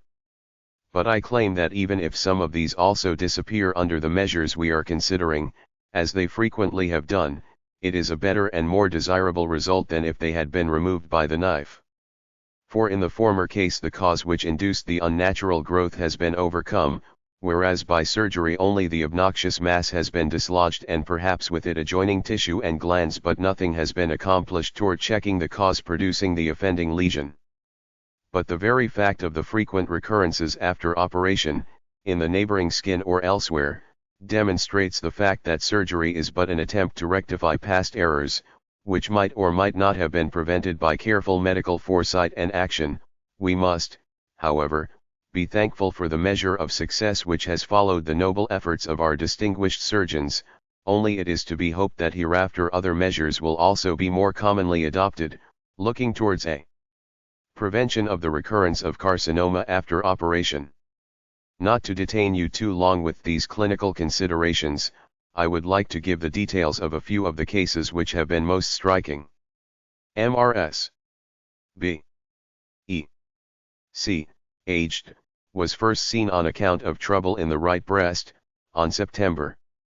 She then had a flat tumor in the outer lower segment, an inch and a half in diameter, rather sharply defined and tender on pressure at the sides, which she had noticed about 2 months. Not satisfied with the diagnosis of cancer and hesitating at the thought of medical treatment, she consulted a well-known, prominent surgeon, who pronounced the tumor as undoubtedly cancer and urged its instant removal. This I did not know until she informed me of it some time later, after the tumor had entirely disappeared under treatment. I saw her at frequent intervals for 6 months and the breast became entirely normal. 4 years later she was again seen in regard to the menopause, which she was undergoing, and the breast was found still to be normal. She was maintaining her diet. Nearly 3 years later I learned from her husband that she was in perfect health, with absolutely no breast trouble, and for 8 years later, while he himself was under occasional treatment, I learned repeatedly that she remained still perfectly well, over 16 years after beginning treatment, with no recurrence of the breast tumor. Miss B. M. L. Aged, was first seen on January, with a tumor in the left breast, which had been diagnosed as cancer by 3 medical men, and one of them, a surgeon of prominence, had arranged for immediate surgical removal the next day. The mass was situated in the upper and outer quadrant, well defined, not painful on moderate handling, but subsequently she experienced pain in it. 2 months later the lump was recorded as less distinct and flatter, and within 11 months it had entirely disappeared. A month or 2 later she had some pain in the breast, in connection with the menstrual disturbance accompanying the menopause, but no trace of the tumor. On November th, she called, bringing a relative for treatment, and the breast was found perfectly normal, and again 5 years later she called, with another trouble, the breast still remaining perfectly well, also 16 years after first coming under treatment. Miss J. M. A. Aged, was first seen October th, with a tumor of the left breast, above, toward the median line, near the nipple, not painful on handling, though there was some pain afterwards, and it had been awaking her with pain at night for some months, with also a numb, shooting pain in the daytime. She had seen a number of medical men, always with the diagnosis of cancer, but she had declined operation. 2 months later, December th, it was recorded that there was very little to be felt in the breast and there was no pain at any time, and on January both breasts were the same on palpation, with no sign of the former tumor. For one reason or another she has been seen from time to time, almost up to the present date, and remains perfectly free from her former trouble, a period of over 9 years. She has been a most faithful patient, adhering strictly to diet and more or less medication, except when on certain occasions I have let up on the same, and all the time from the first she has been under great strain of work, mental and physical, as a city missionary. Another very similar case was in the person of Miss G. M., aged, who has been under constant observation and treatment off and on for various troubles from November, until yesterday. 15 years previous to her first visit she had fallen and struck the left breast, which was bruised, but the effects wore off in some months and there was no sensation in the breast for some years. Then or years later she began to have pain in the breast, aggravated before and during menstruation, which had continued until her visit, and for the last months she had been kept from her work in school, the pain being severe in the breast and more recently in the axilla. In July there had been bleeding from the nipple. She had seen a number of medical men, with the diagnosis of cancer, and one surgeon of prominence in one of the large hospitals had strongly pressed for an immediate operation. When first seen there was a tumor between 2 and 3 inches in diameter, in the upper, inner segment of the left breast, hard, sharply defined and more or less nodular on the surface. There were some enlarged glands in the left axilla. She had long been constipated and was passing about % of the amount of urinary solids proper for her weight. Under very active treatment it was recorded 4 weeks later that there had been hardly any sensations in the breast during the previous week, that the tumor had diminished materially in size, with only moderate hardness, and that she was now outdoors every day and feeling much better. 1 month later it was recorded that the breast was very well and on examination was almost the same as the other, there being some general caking in both. She had had no pain for some time. 1 month or so later she was again at her duties as a public school teacher, which she has continued at since, with rare exceptions, when some temporary ailment prevented. The lump in the breast did not wholly disappear for a month or 2 later, but on April it was recorded that the left breast was the same as the other and no glands could be felt in the axilla.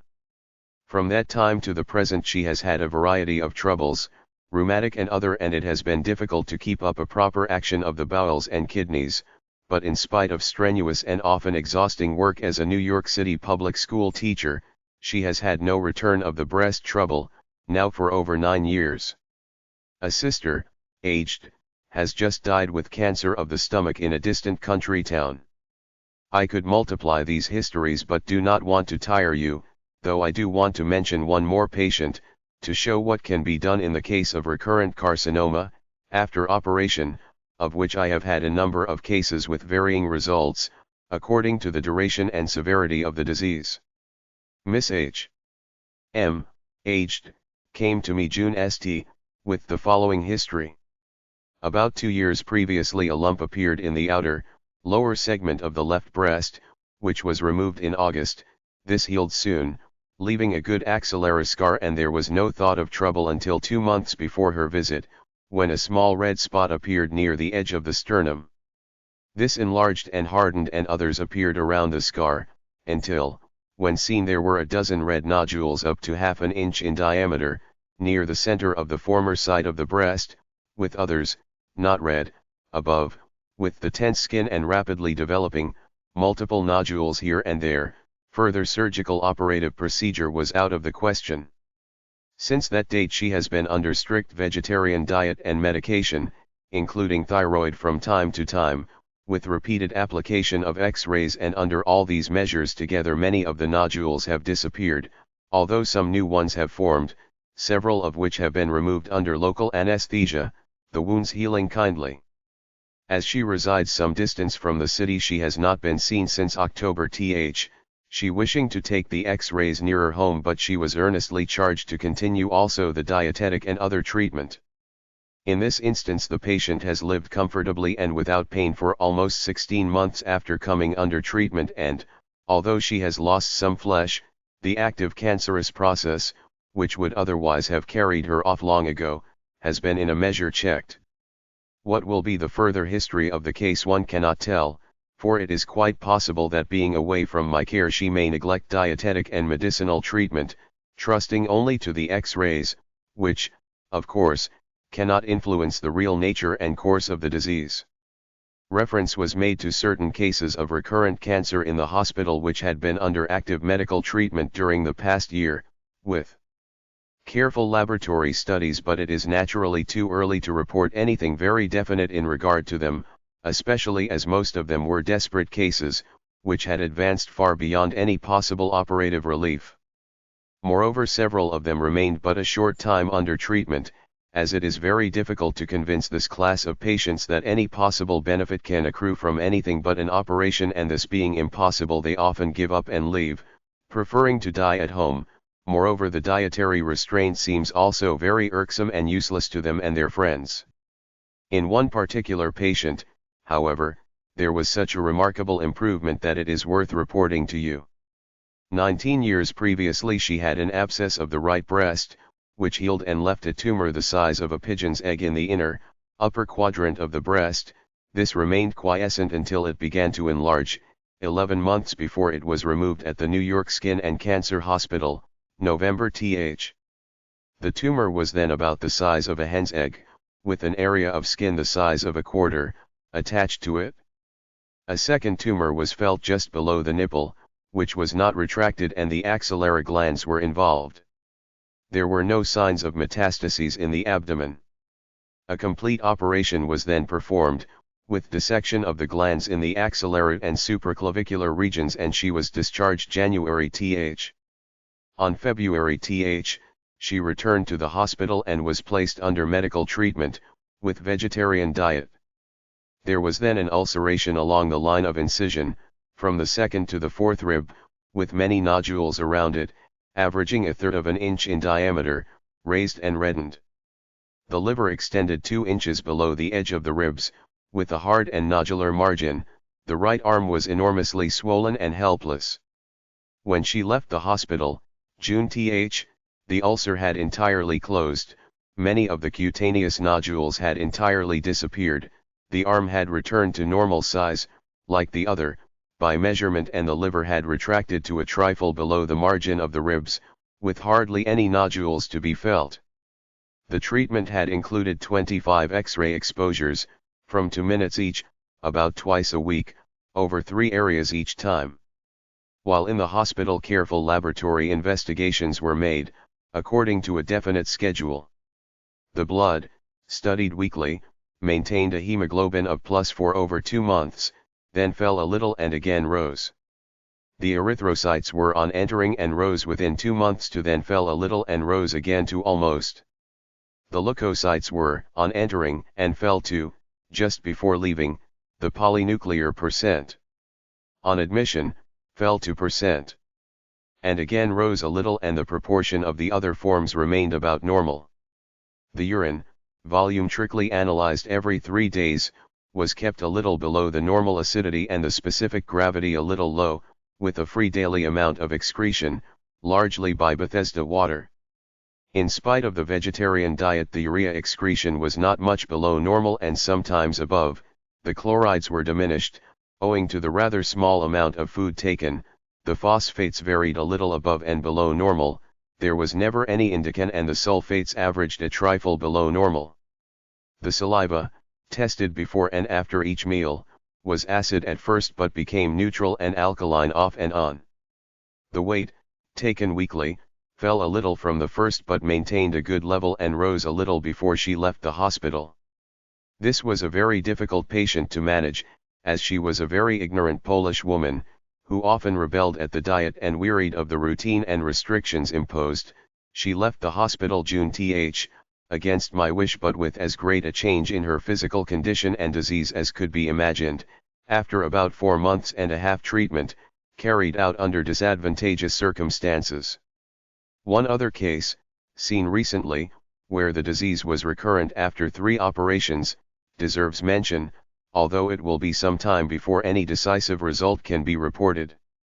Mrs. W. C. Aged, was first seen September th. Nearly 4 years previously she had noticed a lump in the left breast which was removed on January th, but it soon regrew and a complete operation was performed at the New York Skin and Cancer Hospital, May th. 2 years later there was some return and she was again operated on at the hospital, May th. About 2 months before her first visit, September th, a swelling of the sternum was noticed and soon another above it, both of which increased pretty rapidly to the time of her visit. When seen there was a hard mass in the scar over the sternum, about 1.5 inches long, raised 1/4 inch or so, reddened and immovable. 1 inch or so above it was another, smaller one, not reddened. They were not particularly painful on moderate handling but painful when at hard housework. When last seen, December th, both lumps had subsided fully 1/2, there was no pain at any time and her general condition had improved immensely, she feeling better than she did 4 or 5 years ago, that is, before the beginning of the cancerous development. She has been working all the time, unusually hard, as janitor of 4 buildings and also going out scrubbing and washing. She weighed 1/4 pounds when first seen, then ran down to but is again gaining, being 1/2 at her last visit. The outcome of this case it is, of course, impossible to conjecture, for one can seldom be sure that patients will be absolutely faithful to treatment, for a long enough time but certainly the change in the woman and in the lesions in this 2 months and a half has been remarkable, compared with the increasing development of the disease in the 2 months previous. I must mention one more case, which, although fatal, exhibited some of the good results of careful medical treatment even when a primary case had advanced far beyond the possible aid of surgery. Mrs. M. B. J, aged, a private patient, was first seen on February th. 2 years previously she noticed a lump in the upper part of the right breast, after great and repeated mental distress from the death of a number of very near relatives and a sister's mental derangement. The great nervous strain had been attended with various bilious attacks and nervous indigestion. The mass increased steadily in size and was kept concealed even from her family, until the day before she called, when her family physician who was consulted saw that it was far beyond the possible hope from any operation, in which view a surgeon concurred. When seen the whole breast was involved, was double the size of the other, hard, immovable and with an adherent crust over an ulcerating surface on its lower half, several inches in diameter, from beneath which was a moderate discharge. The axillary glands were enormously enlarged, as also the supraclavicular, and she was strongly cachectic. She was placed on an absolute vegetarian diet, with no coffee or tea and appropriate medical treatment, and the breast kept painted with 50% ichthyol and water, care being taken not to disturb the adherent crust.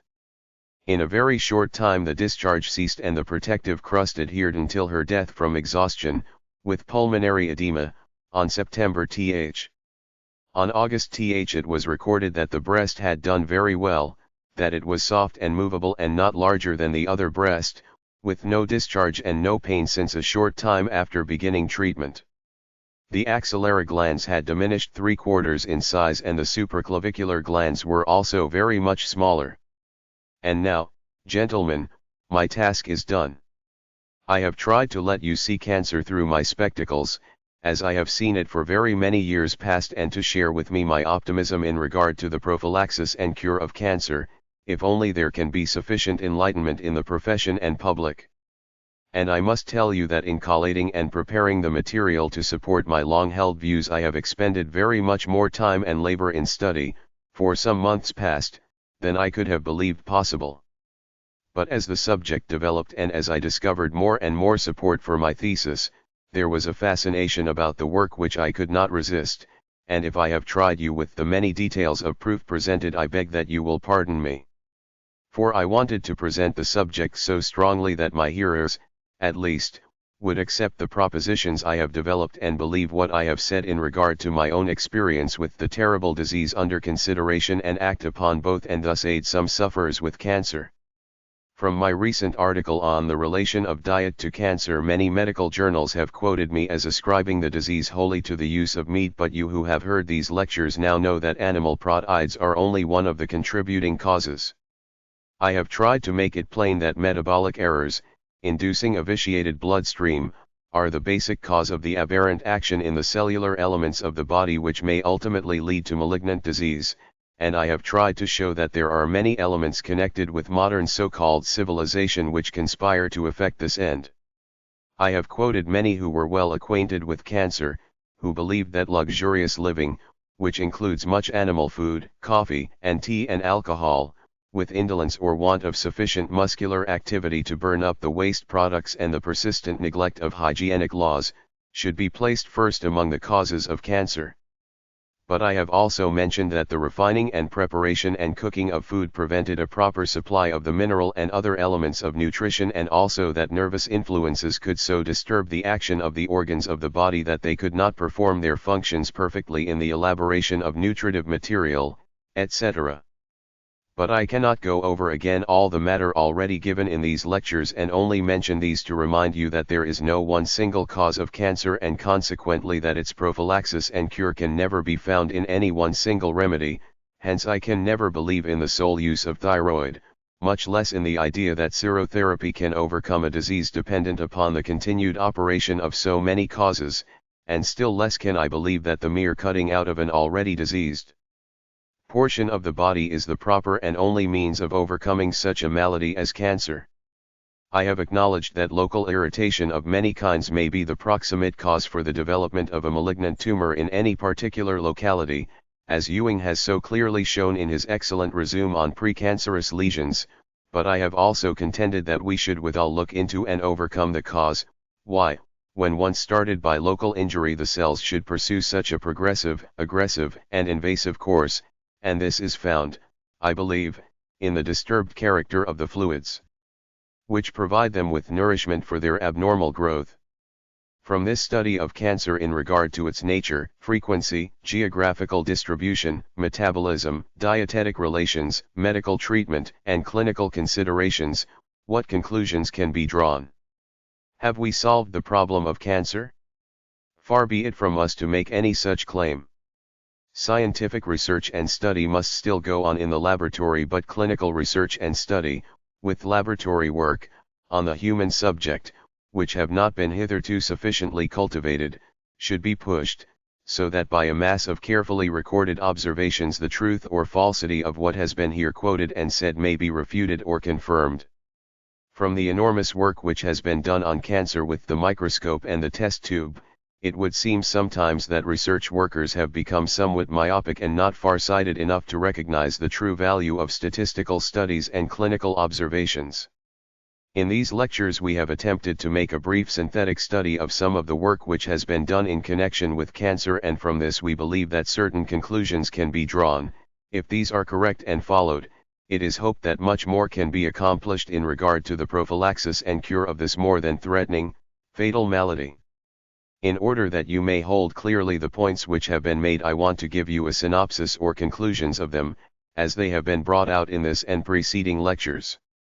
Cancer is but a deviation from the normal life and action of certain of the ordinary cells of the body, which, for some as yet unexplained reason, take on an abnormal or morbid action. With this there is a continued tendency to a malignancy which invades contiguous tissue and in the end tends to destroy life. There is some reason to believe that this action first takes place in what are known as embryonic rests, or prenatal, wrongly placed tissue elements, which, however, are now shown to exist in everyone, in many localities. But the reason why they take on this malignant action and form cancer, has not been satisfactorily explained. Cancer is not wholly due to traumatic causes, although those play a not inconsiderable part in its occurrence in certain localities and cases.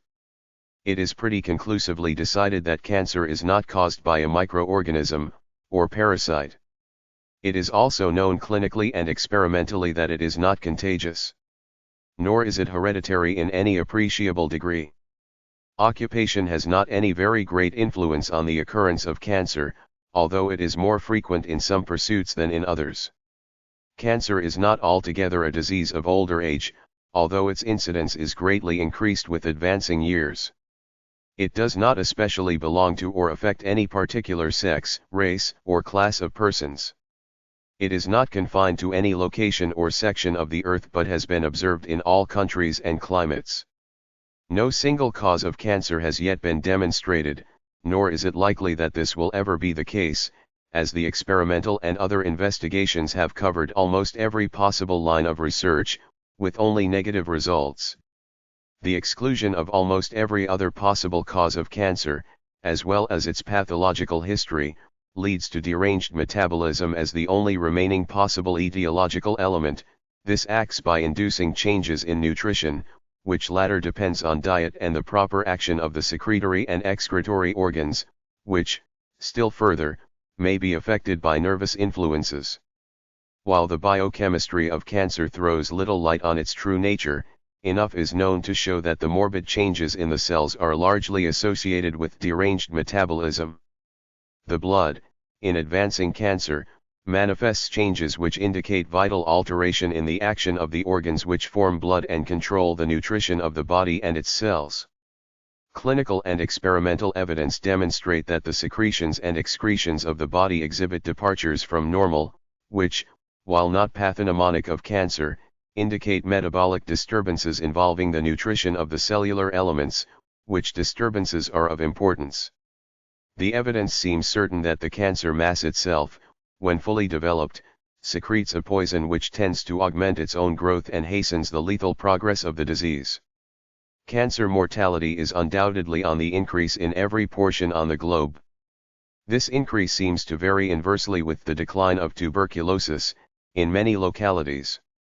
The incidence of cancer seems to follow closely along the lines of modern civilization. This extension of cancer seems to depend largely upon the altered conditions of life, particularly along the lines of self-indulgence in eating and drinking and indolence. The augmentation in the consumption of meat, coffee, and alcoholic beverages appears to be coincident with a very great and proportionately greater augmentation of the mortality from cancer. The nerve strain of modern life seems to be an element of importance, both through disturbance of metabolism and by direct action on morbidly deranged cells. No single remedy for cancer will probably ever be discovered, since it is conceded that there is no single cause for the disease. Surgery has improved materially the statistics relating to the mortality of operative cases, but the total achievements along this line are insignificant compared with the general ultimate mortality of over % of those once afflicted with cancer.